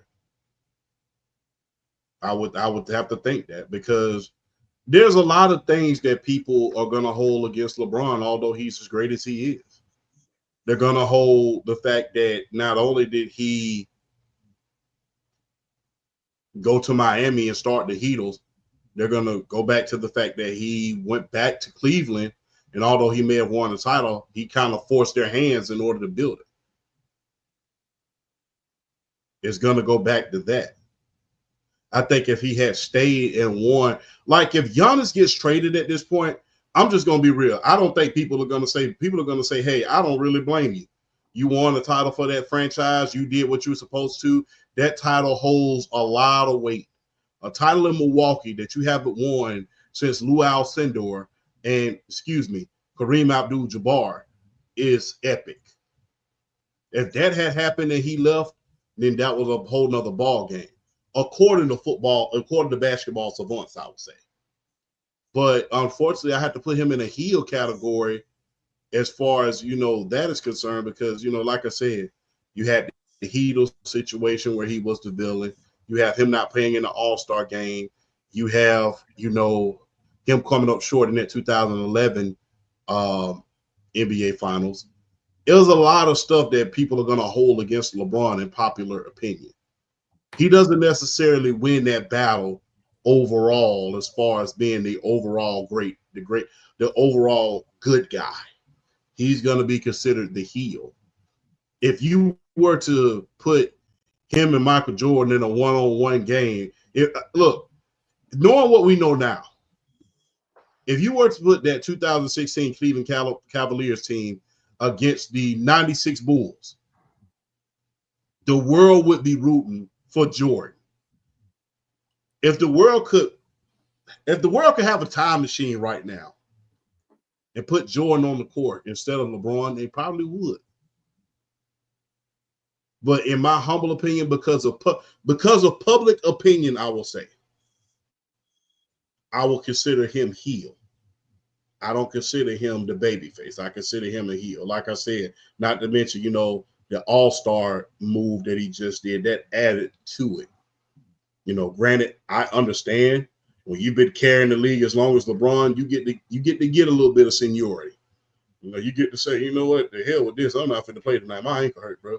I got to lead my team to a playoff run. And rightfully so. You've been carrying the league for a long time.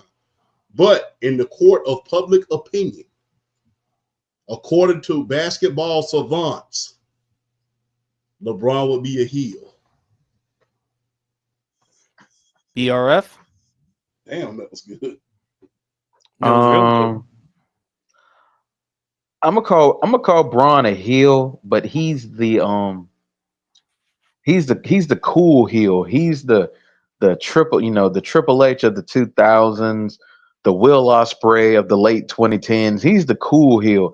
He's the one you boo him, but then when you get him when you get him out there and his talent show himself, you can't do nothing but give him his respect. You want to boo him, but he's so good. It's like, do I really want to boo him? Because he's too good. Do I really want to boo him? But yeah, like some of his action that he's taken over his career has definitely left something to be desired. The decision going to Miami, this one right here with the All-Star game. I mean, but at the same time though, when you're LeBron James and when you're like, in my opinion, a top two lock as far as all time players, I have him as my second greatest player of all time. And I've said to people this before, if you have him as the greatest of all time, I'm not going to argue with you. The resume speaks for itself. Me personally, I don't. I still have Jordan, but that's just that is my personal preference. But yeah, he's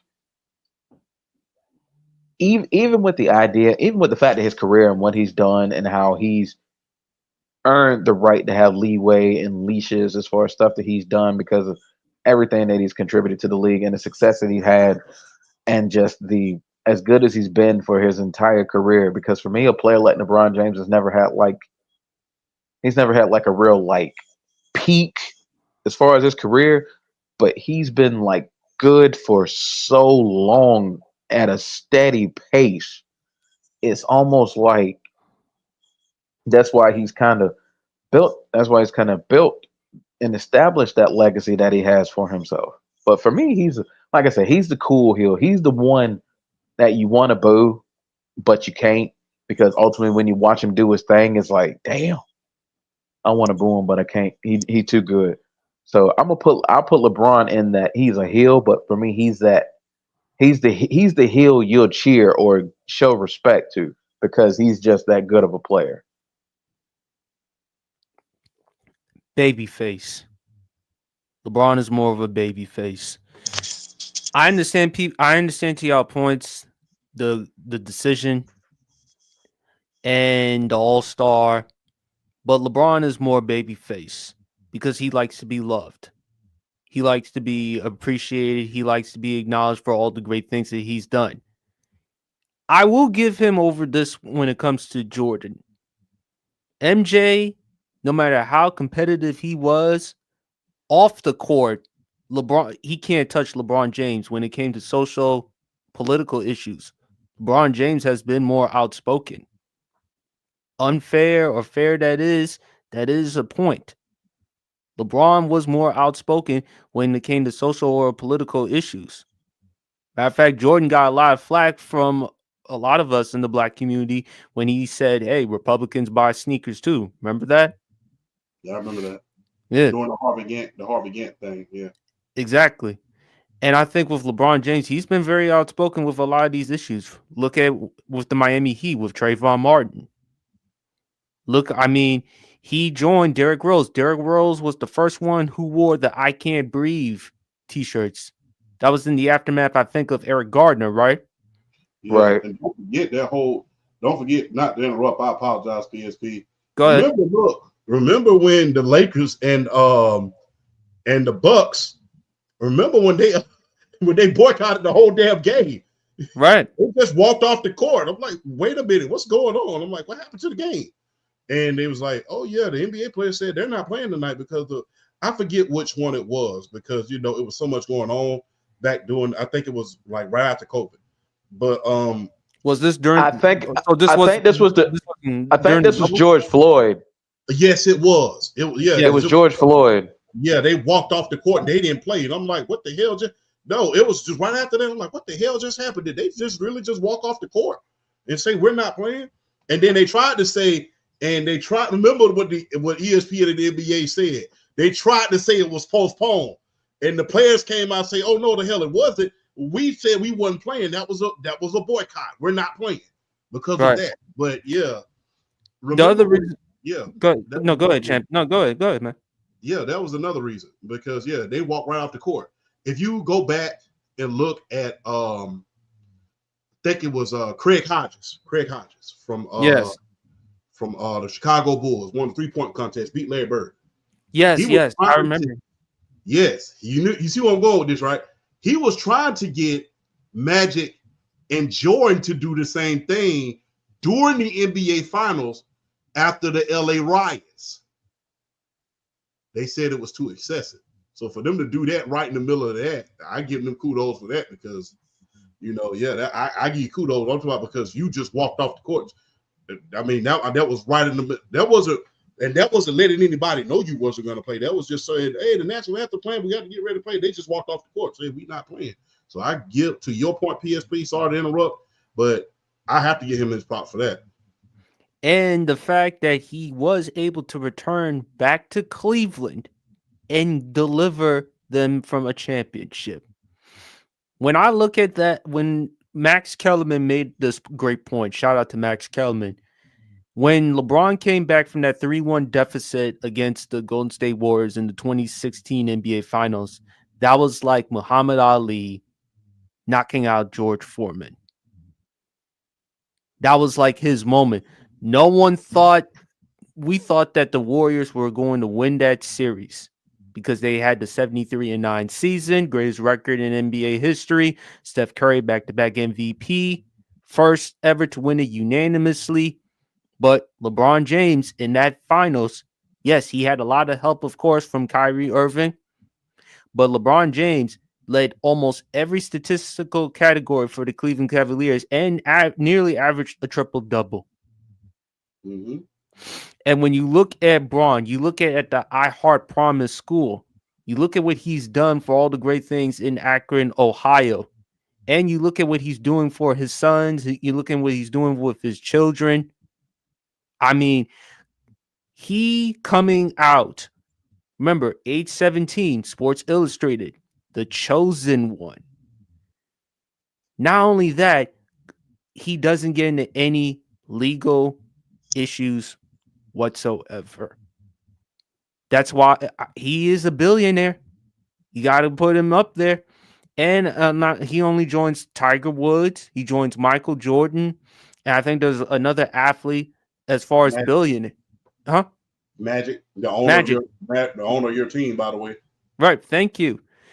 And when you look at LeBron James, yes, he has some flaws too, but at the end of the day, he's more good because at the end of the day, he brings everyone together.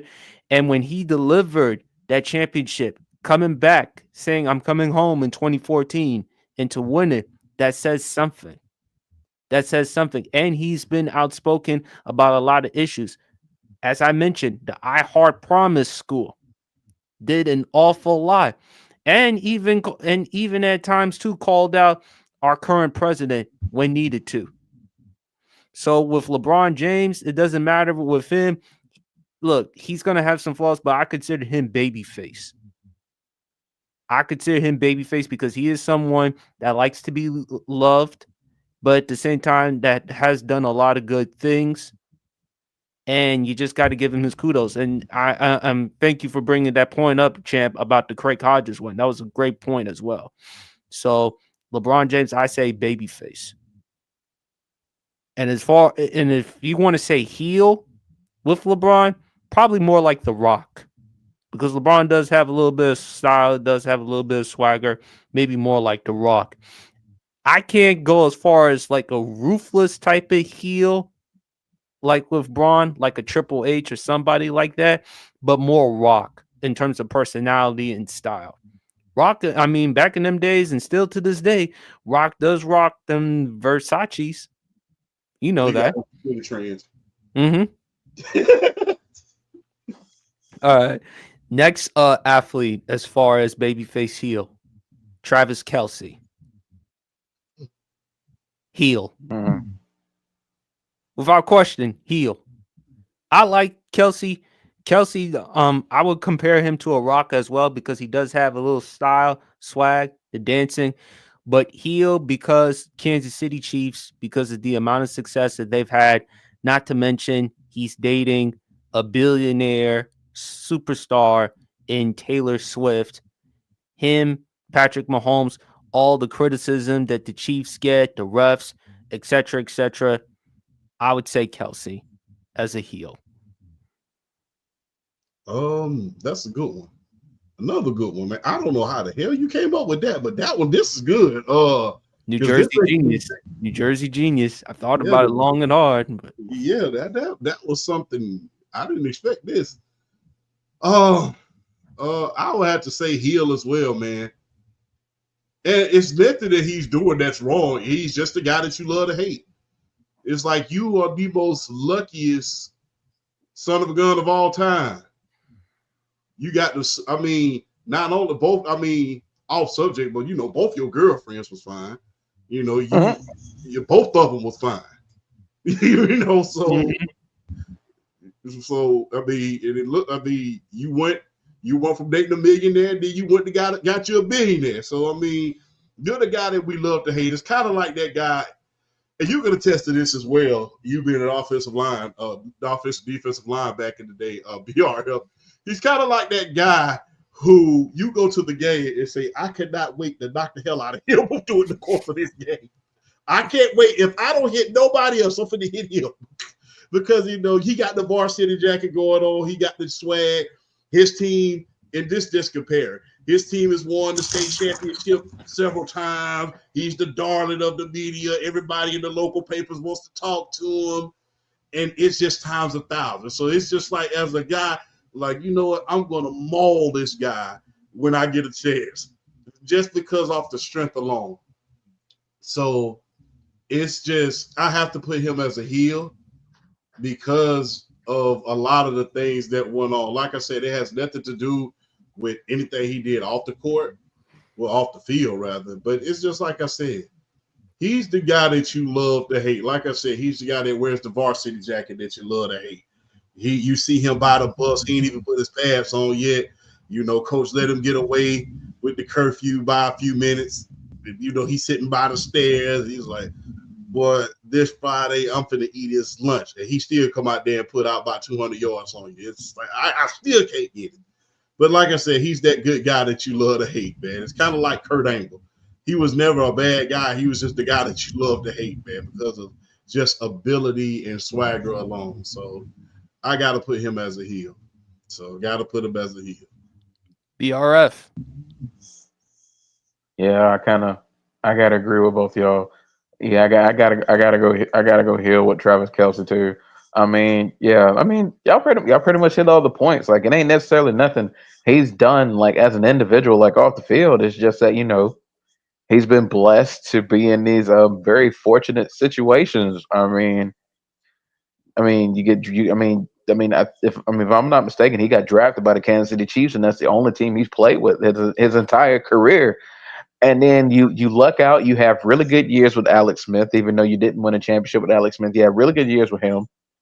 You basically, and then the transition into Patrick Mahomes from Alex Smith is arguably the greatest transition in the history of the sport. With what they've done as a franchise since Patrick Mahomes became the starter quarterback of the Kansas City Chiefs, and it's just like you have that fortunate situation of being on the preeminent franchise in the NFL, and then and then in your dating life, you go from Kayla Nicole to Taylor Swift. So it's not like it ain't like you missing much in particular with the money wise. You really ain't missing that much. If anything, you upgraded. You went, yeah, like Champ said, you went from millionaire to billionaire with Taylor Swift. So it's like, dude, like how the heck you keep getting lucky in these situations? It's like it's almost one of those like you've never really had to face adversity that much in your pro career, and it's like how the hell you get so lucky? Like man, like it's one of those where it's like yeah, it's kind of like I really can't add too much. Y'all kind of like hit all the vital points with him. It's like man, I just boy I want to. Champ said the best one. I was like man, get him on the field. I'm gonna pop him. I just want to get him once. And then you get on the field, you start talking a little trash to him. Next thing you know, middle of the fourth quarter, you see that stat line, and you're just like, oh, well, never mind. I thought I was gonna get him, but it kind of is what it is on that one. So, but yeah, I agree. Yeah, he from Travis Kelsey's a heel for me too. I kind of agree. I pretty much had all the points. All right, one last one for babyface or heel. Champ, I'll let you go first. Uh-huh. Luca. Luka's a babyface, unquestionably. Look, he doesn't even talk enough for us to even hate him. People can talk about conditioning or whatever you want to call it, but he's done nothing but all the right things, man. He's been a baby. Like I said, he doesn't talk. He's not a big trash talker. Oh, he's a trash. Oh, I'm not. He's not a. Devin. That's one out of a million. He's not one of those Larry Bird, Reggie Miller, Michael Jordan type of guys. Why do you think Shannon Sharp calls him Luca Bird, baby Bird? And so Bird was on another level, though, man. I can't compare him Bird for his trash talking, or even I can't even compare to Reggie Miller on that one because trash talking. I think the biggest thing I ever seen him was with him and Dr. J. Yeah. Remember when Dr. J took a swing at Bird? they about to choke. They had each other's throats, but he's not the super trash talker that a lot of the old school guys were. Everybody gonna talk trash just like the next man. Hell, we talk trash doing Madden. We talk trash on the podcast. So I gotta say Luka's a babyface, man. It's just like he's not loud enough for me even. He's loud enough to even for. He's one of those guys like this. Like I said, it's kind of like one of those guys. He loud enough for you to hear him. He ain't loud enough for you to hate him. It's like it's kind of like that kid who make all A's, but the only reason you know his name because he raised his hand in class all the time. So it's just like he talks enough to let you know he's there, but it's just like he's a trash talker. Yeah, but I ain't hearing outside a few words, I ain't heard too much. It's like, all right. So yeah, a baby face. Like I said, he's not loud enough in order for me to consider him a heel. You got to be a little loud, whether that be silently loud as far as a relationship or being the person that you love to hate, or you have to be loud in the form of your talk game. And he's not that loud in order to be a heel, in my opinion. So he has to be a baby face. Shout out to my man Darren Hopkins, D Hop. Please go check him out on YouTube with his podcast and everything else, man. Does a lot of great content. Also, please go check him out on Instagram as well. BRF, Luca, babyface or heel? Yeah, man, I gotta go. I gotta go babyface too. And then this trade of him going to the Lakers, it kind of gives him a little more sympathy as well because like look at what he done. Look at what he did for the Dallas Mavericks. I mean, two Western Conference Finals appearances. He got him to the NBA Finals last year. I mean, becoming just the preeminent face of that franchise after Dirk Nowitzki, basically carrying that torch as far as like European superstars carrying that torch, and then just all of a sudden, not only do you get traded, but then all the crap that the front office started talking about you as far as like his conditioning, his commitment, all that other stuff, and it's Oh, like they like he's made Nico Harrison look so bad because Nico Harrison. Can you imagine the criticism that he's gotten lately?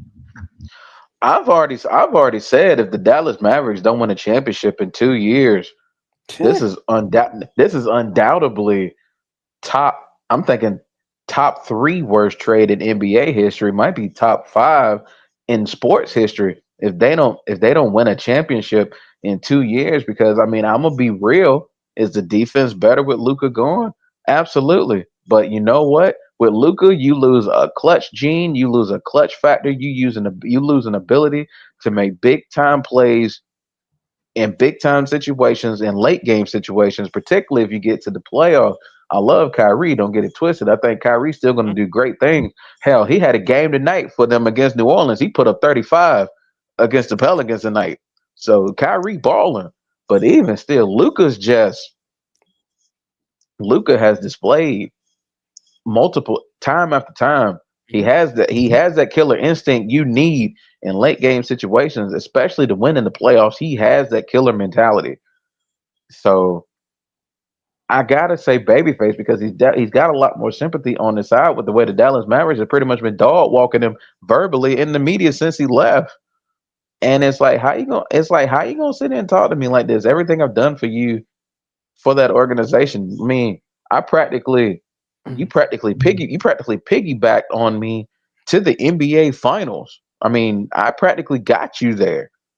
And the fact that that series was even as long went as long as it did with the Boston Celtics. I mean, like, but but yeah, for me, Luca's a babyface. I know he struggled a little bit so far going to the Lakers. You're hoping eventually he finds his footing. That way, him and Braun can just I that even with Braun at 40, the Right. combination is still scary. The combination is still scary, even with a 40-year-old LeBron James. So, but yeah, Luca's for me is a baby face because because especially with recent weeks, he's got a lot of sympathy. Like I said, Oh yeah. particularly with the way Dallas treated him. So yeah, and I mean yeah, like he's not he like I think the two biggest instances I've seen of him being like a trash talker for me is definitely the Devin Booker situation. But let's not forget about the Rudy Gobert thing. He embarrassed the daylights out of Rudy Gobert. I mean, I Patrick don't know if Rudy Beverly. would. Oh yeah, like I don't know if Rudy was running his mouth or whatnot at Luca. I can't remember that, but all I know is Luca got the ball. It was like what Luca got the ball. He was going to run the play, but as soon as he saw Rudy Gobert, he's like, "Nope, barbecue chicken, done, ball game, that's it." And lit him up over the top with three. And I think after the game, they kind of said something about Rudy and his ability to play defense. And Luca looked at the inside crew, and he's just like, "You want to say that again?" so, yeah, Luca's a babyface. Yeah, babyface for Luca. I just think Luca's a babyface because people like him, the killer, the swag, the clutch, and not to mention the fact that the Mavericks they didn't inform him that he was going to get traded. They didn't inform him, and he missed out on the opportunity on the max, the super max, the 5 year, $345 million.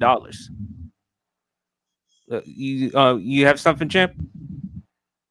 No, I'm just piggybacking on what you're saying. $345 million. I just didn't want my voice to interrupt. I'm just setting the signal because that's how come I didn't want to. I just didn't want to interrupt what you were saying. So yeah, 300. I'd be mad as hell. You cost me $300 million. Well, I'm gonna be mad. I'm gonna be out of urine before I leave. So Let's keep it a buck though. Also, now this is what I'll say. I think he qualifies for 237. Don't get it wrong. Still a lot of money. that ain't But you're losing out on 345. That's $108 million Yeah, you just lost. That you yeah, just lost because the Dallas Mavericks felt like you weren't committed to them anymore. And it's like yeah. That's you can't you if he sees him in the playoffs, you're kind of rooting for him to rip them apart. You know what I'm saying? yeah. Look, man, you can't cost me $300 million and expect me not to be mad. Granted, I'm still gonna get 200 million, but yeah, I gotta make you suffer. I got to make you suffer for that one. I gotta, I got. If I see you in the playoffs, if I see you in the playoffs, I gotta rip you a new one, like straight up. You taking money out the cookie jar? Come on, man. You can't take money out the cookie jar, man. Come on, bro. All right. And fellas, we're gonna do this next week for the Sports PSP Pod, Babyface or Heel. So I'm glad y'all were entertained with the Babyface Heel one because I was thinking about that months prior to tonight's episode. So I'm glad y'all kind of like that one. Yeah, that was good. I don't know. I didn't even know. I didn't even read this in the itinerary that you sent me earlier. I'm like, that was a surprise. So that was good. Shout out to Mama PSP as well. She came up, she told me, hey, go with it, try it, see if you like it, and just go from there. Shout out to Mama PSP. Yes, indeed. That's all we Absolutely, want. That was absolutely. amazing. All right, fellas. BRF, I'm gonna let you go first for entertainment. Favorite Jonathan Coachman moment. For a guy that didn't do a lot of wrestling, Jonathan Coachman did give us some good moments. I'm trying to think. My favorite one is probably the one where they were in Miami and they were doing the diva search, and he interrupted, and then the Rock came out. I feel like every Rock Jonathan Coachman interaction is one of my favorite Jonathan Coachman moments because I've never seen one guy get punked out so many times without any rebuttal like Jonathan Coachman and the Rock. Never seen a dude get punked out so many times and like really never got a rebuttal in. And when he did try to run his mouth back at the Rock, he got rock bottom in people's elbow for his trouble. So that's neither here nor there. But for me, I think it was the. For me, I think it was probably I want to say it was it no was it the Diva Sir? No, it was one. I can't remember which one it was. No. I take that back. No. It was the one where Jonathan Coachman was insulting the crap out of Eugene, and he made Eugene feel really, really, really bad. And then The Rock came out and kind of he does it's Jonathan Coachman, so what he does, he rips them apart. And it was the scene where it was like. Rock asked him, "Who's your favorite wrestler?" And Eugene said, "Triple H." He does a little water spit thing and everything. But then, like afterwards, Rock had to, Rock had to, he had to lay the smackdown on the coach because the coach got a little too, he got a little too antsy in his pants. So the Rock had to lay the smackdown on him. But yeah, for me, yeah, I would say most Rock Jonathan Coachman segments stand out for me. But I think that one in particular does just because he was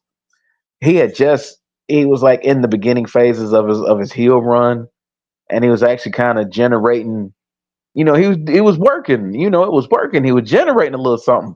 So it was nice. It was nice at the time for someone to shut him up, and it was and just seeing the Rock kind of knock him down a couple pegs. It was pretty good. But John, I have to give Jonathan Coachman credit though because when he went on that heel run, it was pretty good. I wasn't expecting much from it, but I gotta admit for what they gave him to do with that, Jonathan Coachman did a pretty good job as a heel. I gotta give it to him. But yeah, that one right there where The Rock kind of saved Eugene from him and kind of had to knock him down a couple of pegs for me. That's one of the ones that really stand out. But Jonathan Coachman, he played his part. That's one thing you can say about him. He might not have had the biggest plate to work with, but the plate they gave him, he ate well. So you got to give it to him.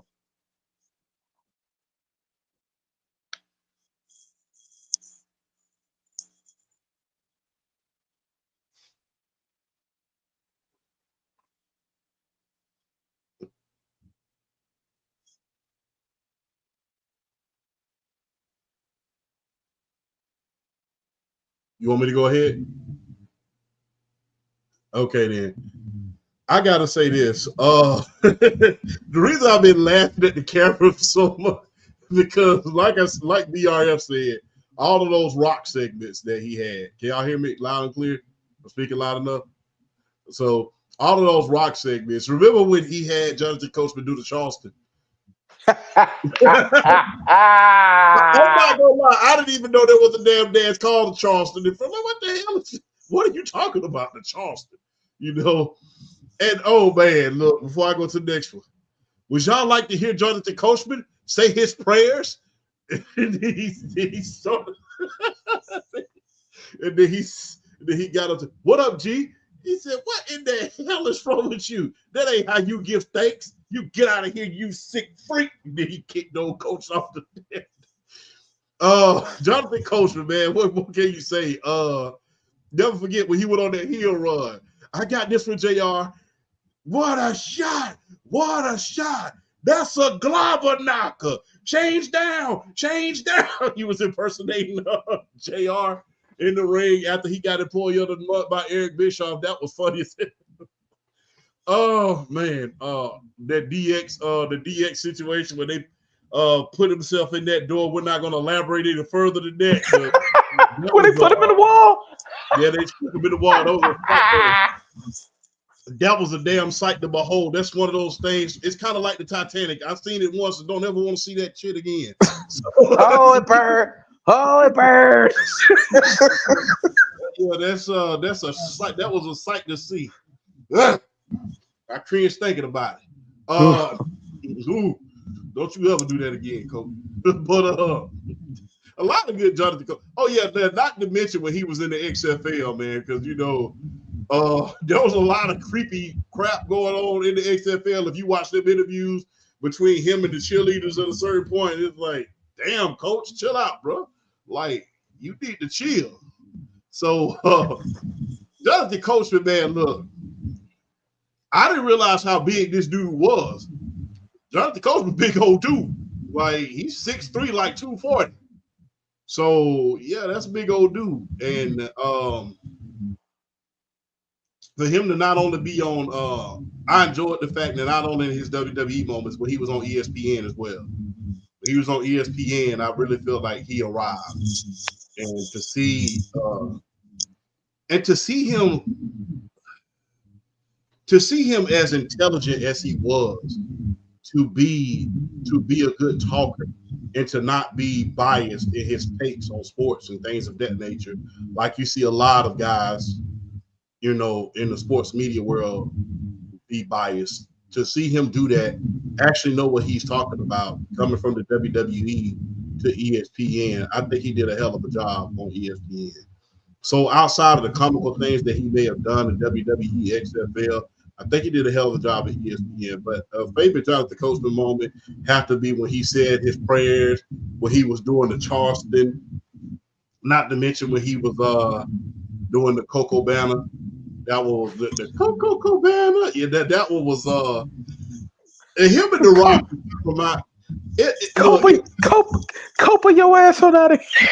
Yeah. It gives that look. It kind of gives you that Champ PSP vibe, man. I always, make fun of my diet and my weight, and PSP joins me right along with it, and I love it. Man. It's kind of like two friends. These dudes are friends off camera, but they just got to put on an act for you. So that's what I love, man. Like I said, that PSP Champ dynamic, it's kind of crazy. And it's just like, damn, it's just like, these dudes is cool. It's kind of like those high school friends, man. Like, how the hell are y'all friends with the damn little practical jokes y'all be putting on each other? And it's kind of like crazy. And I think the only other person to ever just get it worse by The Rock than Jonathan Coachman was Michael Cole. But, I think the only person that got it worse by The Rock, other than Jonathan Coachman, was Michael Cole. Michael Cole got it worse than anybody. And but to see those guys, these guys were good friends off camera, and for him to just choose to be the butt of jokes and stuff like that is kind of crazy, man. Not to mention when he got to that big old thing with JR as well. So that is something special. Like I said, the only person who I ever seen get it worse than Jonathan Coachman with The Rock was Michael Cole. And Michael Cole, you looking at the people strudel Michael Cole, that was so Michael Cole used to get it worse than anybody, man. So but yeah, man, Jonathan Coachman, man, like I said, getting beat up by Stone Cold, Y'all can hear me now? Yes, we can. Yeah. Yes, we can. So yeah, that was good, man. Doing the Charleston, the Coco Banner, all of that was great. Oh, I mean, did we forget? Remember what he said when Stone Cold Steve Austin was chasing Teddy Long?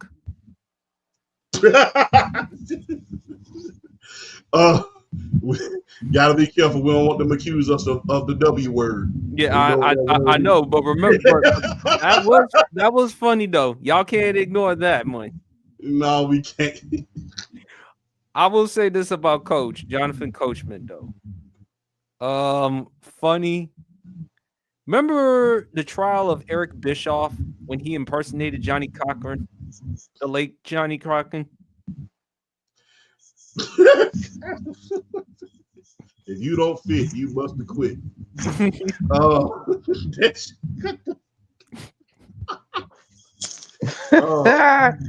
Maybe Eric Bischoff should have wrote that book if I did it. I don't know. But,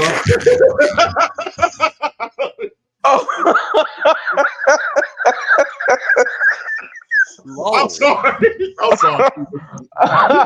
Whoa. Okay. I mean, if you're going to impersonate Johnny Cochran, you might as well. What the fuck?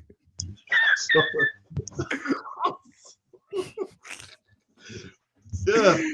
Oh man, but oh no. Oh my god. Oh. People are red as hell, man. Was you all right, bro? You all right, bro? When you say some crazy, colorful shit, I mean, my eyes are like. But Jonathan Coachman, he was. Oh, I was watching it earlier. Remember the wrestler Tajiri? Remember? Yes. Remember what he did to Coachman when Coachman walked into the locker room? And when he spat on him with that green, yeah. That's amazing, man. Jonathan Coachman, man, like I said, man, to be a commentator, he was huge. And let's not forget, remember when Kane's music played in? They had the pyro and everything, and then he was putting his feet up on the table with JR and Jerry the King Lawler. And then I remember that. He went down quick and he went out quick. But shout out to Jonathan Coachman, man. And last but not least, Champ, I'm gonna let you go first. 3-6 Mafia, favorite track. Man. Look, I've been waiting on this all week. Tear the club up. Tear the club up. That was the one that you stand with your crew with that one, man. I remember going to certain places when we was, back in the heyday, hearing that song. That was one for the ages, man. I love that, man. Who Run It? Ryan Spinners. Not to mention, man, Popping My Collar. I used to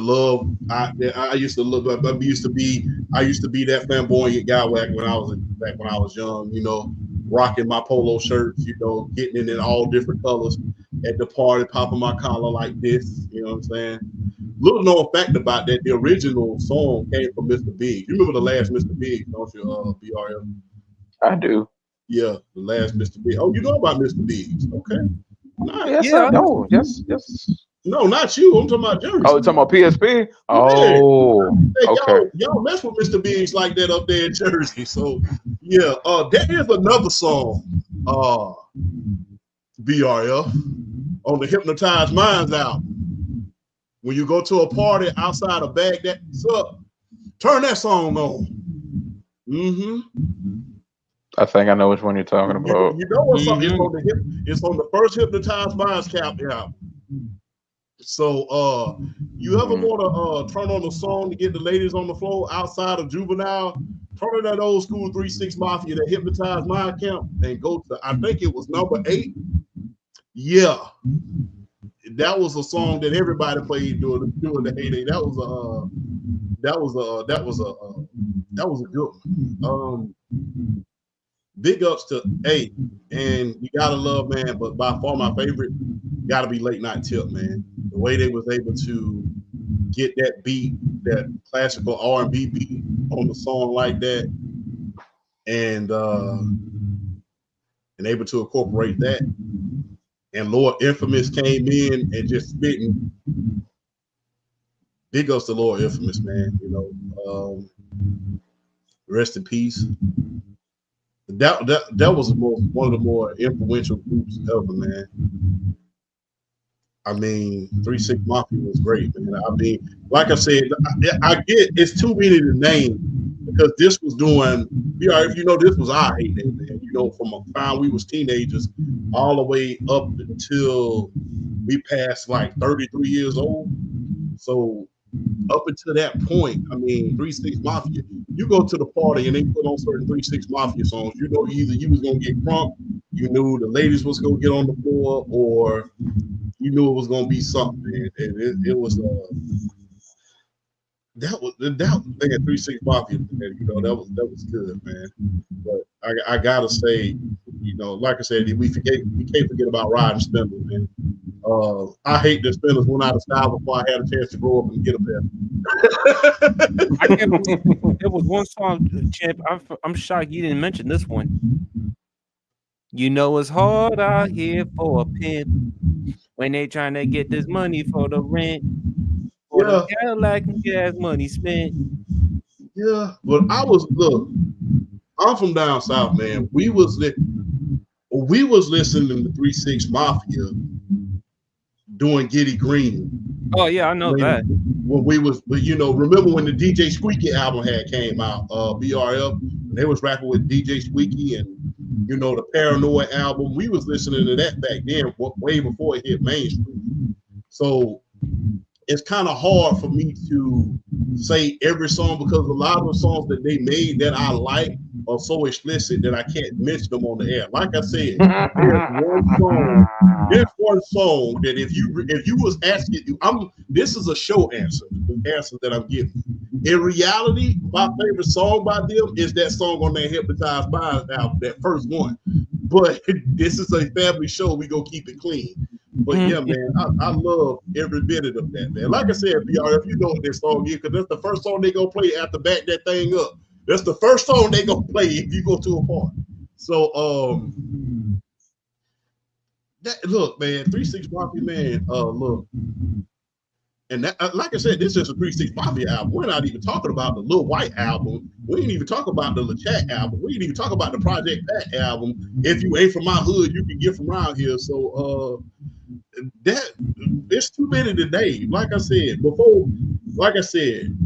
every song that I listened to was before they really went mainstream. Everybody remembers them from, you know, Mark Henry and Hard Out Here for a Kid. Man, we were listening to 3-6 Mafia back in the early 90s. You know what I'm saying? That was just, it was crazy, bro. I loved it. I loved the 3-6 Mafia era, bro. That was, boy, you talk about partying. You talk about partying. And let's not forget, man, the best intro ever on Sipping on Some Scissor. the best intro ever on Sipping on Some Scissor. You know, fans. If you know, you don't If know. you know, fans. BRF. Whoo, boy. I think 3 6 Mafia is definitely up there with Outkast as far as like greatest rap groups in the history of the genre. They're right. I think they're like neck and neck with them. Good lord, so many, so many songs. Stay fly, popping my collar. Um, yeah, tear the club up, late night tip. The hypnotized Cash Money song they did. Who run it? What else? So many. Side to side. Side to side is underrated. They don't talk about side to side enough. That was a really good track. Right, yeah, Ride the Spinners is definitely up there.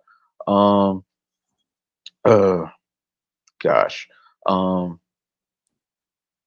not gonna say the title to this one. All I'm gonna say is don't have to ask, don't have to beg. If you know, you know, and we're gonna leave it at that. Oh gosh. If I had to single out one though, if I had to single out one 3 6 Mafia song, it's it's honestly probably that one I just named. it's honestly it's honestly probably my favorite one of all time is probably the one I just discussed. I mean, we don't need to get deep into it.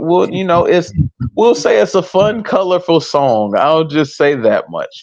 Um, but no, like 3 6 Mafia, man, just and the fact that a group as underground and as grimy as 3 6 Mafia became as popular as they did, like in the mainstream, like yeah, what obviously it's hard out here for a pimp. I mean, the song won an Oscar.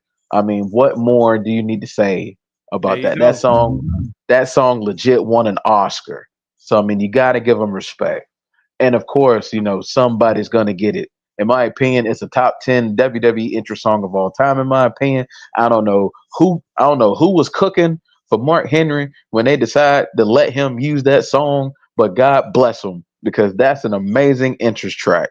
Um, but yeah, I would probably my yeah that but yeah that one I'm not going to say the title of is definitely one of my favorite 3 6 songs. Um, what else? I'm trying to think. One of my favorite albums that don't get a lot of talk is that one where they made it's the comeback album, the Most Known Unknown. It's the comeback album. I call it the comeback album because Most Known Unknown put them back on the map. That was Stay Fly.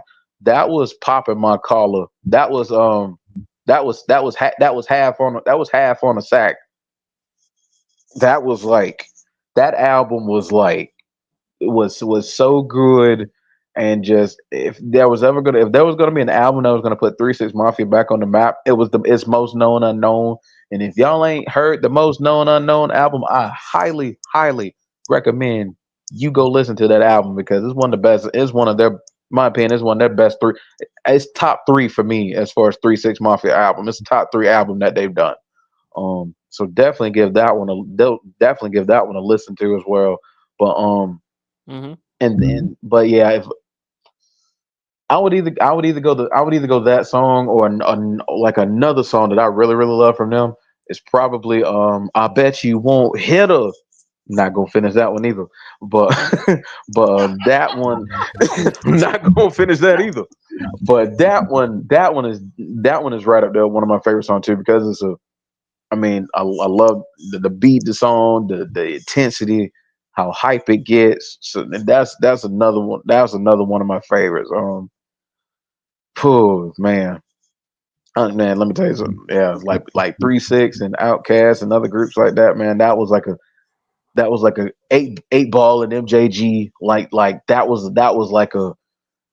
was like a golden age of rap when like the duos and the groups, the trios were really kind of hitting their stride and 3 6 Mafia was at the forefront. So Yeah, definitely shout out to DJ Paul and Juicy J and all them and just like Project Pat. Lord Infamous, RIP Gangsta Boo, just all of them. If you have any affiliation with 3-6 Mafia, if you have any affiliation with them, just hypnotize minds. Just you deserve all the you deserve all the flowers in the world because y'all they helped carry hip hop for a good while. You thought Atlanta was really about to take over, but then Memphis was like, "Nah, we still got something to say."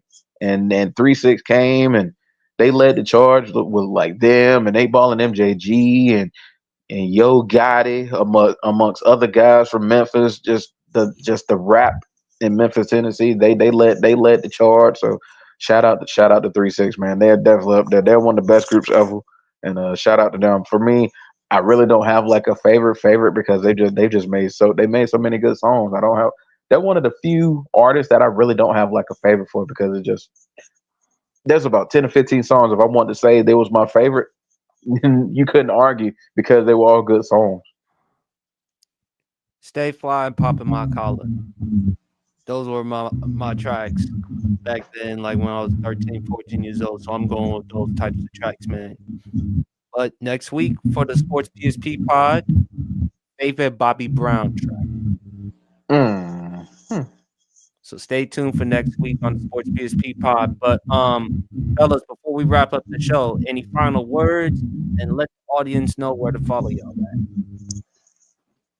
Um, Thank you for inviting me on. As always, man, always good to be here on the Highlight of Friday Nights, the Garden State's go-to podcast, man. Make sure you patent that, by the way. at. Um, Always a privilege, and an honor to be here with y'all two great brothers, man. Y'all are not only great content creators, but great men. So, and I know that word gets thrown around a lot in today's society. You know, I joke and I play a lot. Like I tell people, this is part of the character. But yeah, y'all are great men. Like I said, you know, a lot of people go on there, but they're not men. Y'all are men. That's why I love hanging out around. I mean, it's always special. You know, like I said, I can do myself when I come on the show. So, so I love doing it. Make sure y'all tune in tonight. Triple Double will be on the air tomorrow night at 9. Myself, BRF, and Flash. We will be back on the air tomorrow night at 9, and we will talk about various things. You know, talk about one of the main things. We talk about Garrett sweepstakes. So be ready for that. Other than that, man, got to turn it over to BRF, man. And it's always a privilege, a pleasure, and an honor to be here, man. That's all I can say, man. Like I said, by the time the show ends, I'm speechless anyway. But, because like I said, we put our hearts into this, and I'm grateful to be able to do it. BRF. I mean, echo the sentiments of Champ, man. It's always a pleasure to hop on the Sports PSP podcast with you, bro. PSP and Champ. You know, this is the start of our weekend. We hop on here, we do our thing tonight, and then tomorrow night at 9, I'm gonna start calling. I'm telling you, man. I'm a patent this. I'm a patent this acronym. I'm a patent it. It's the UGSP. I'm patenting that. I'm telling you. That way, we ain't got to say all Undisputed Goat Sports podcasts out. It's the US. It's the UGSP. I'm telling you, we making that famous. But BRF Sports is the solo TikTok handle. I'm back, like I said before. I'm back on. I'm about to start getting back into my content again. I got a couple of videos up. Yeah, BR Sports is the TikTok handle. The link tree is on the bio. You follow my Facebook, my Twitter, my IG as well, and definitely just I'm thankful. I'm starting to getting a little traction again. I'm trying to start actually start using the TikTok promote a little more, getting a little traction. Right now, I think the goal is definitely to get to like I said, I don't have the followers like I want to at the moment because I went away for a little bit, but I'm trying to get back on it. So honestly, the goal hopefully for the summer is to get to 3K and the followers, and then just really keep it pushing from there. But it's always a pleasure to get on here. doing we I it's and I've said it before and I've said it again. From where I started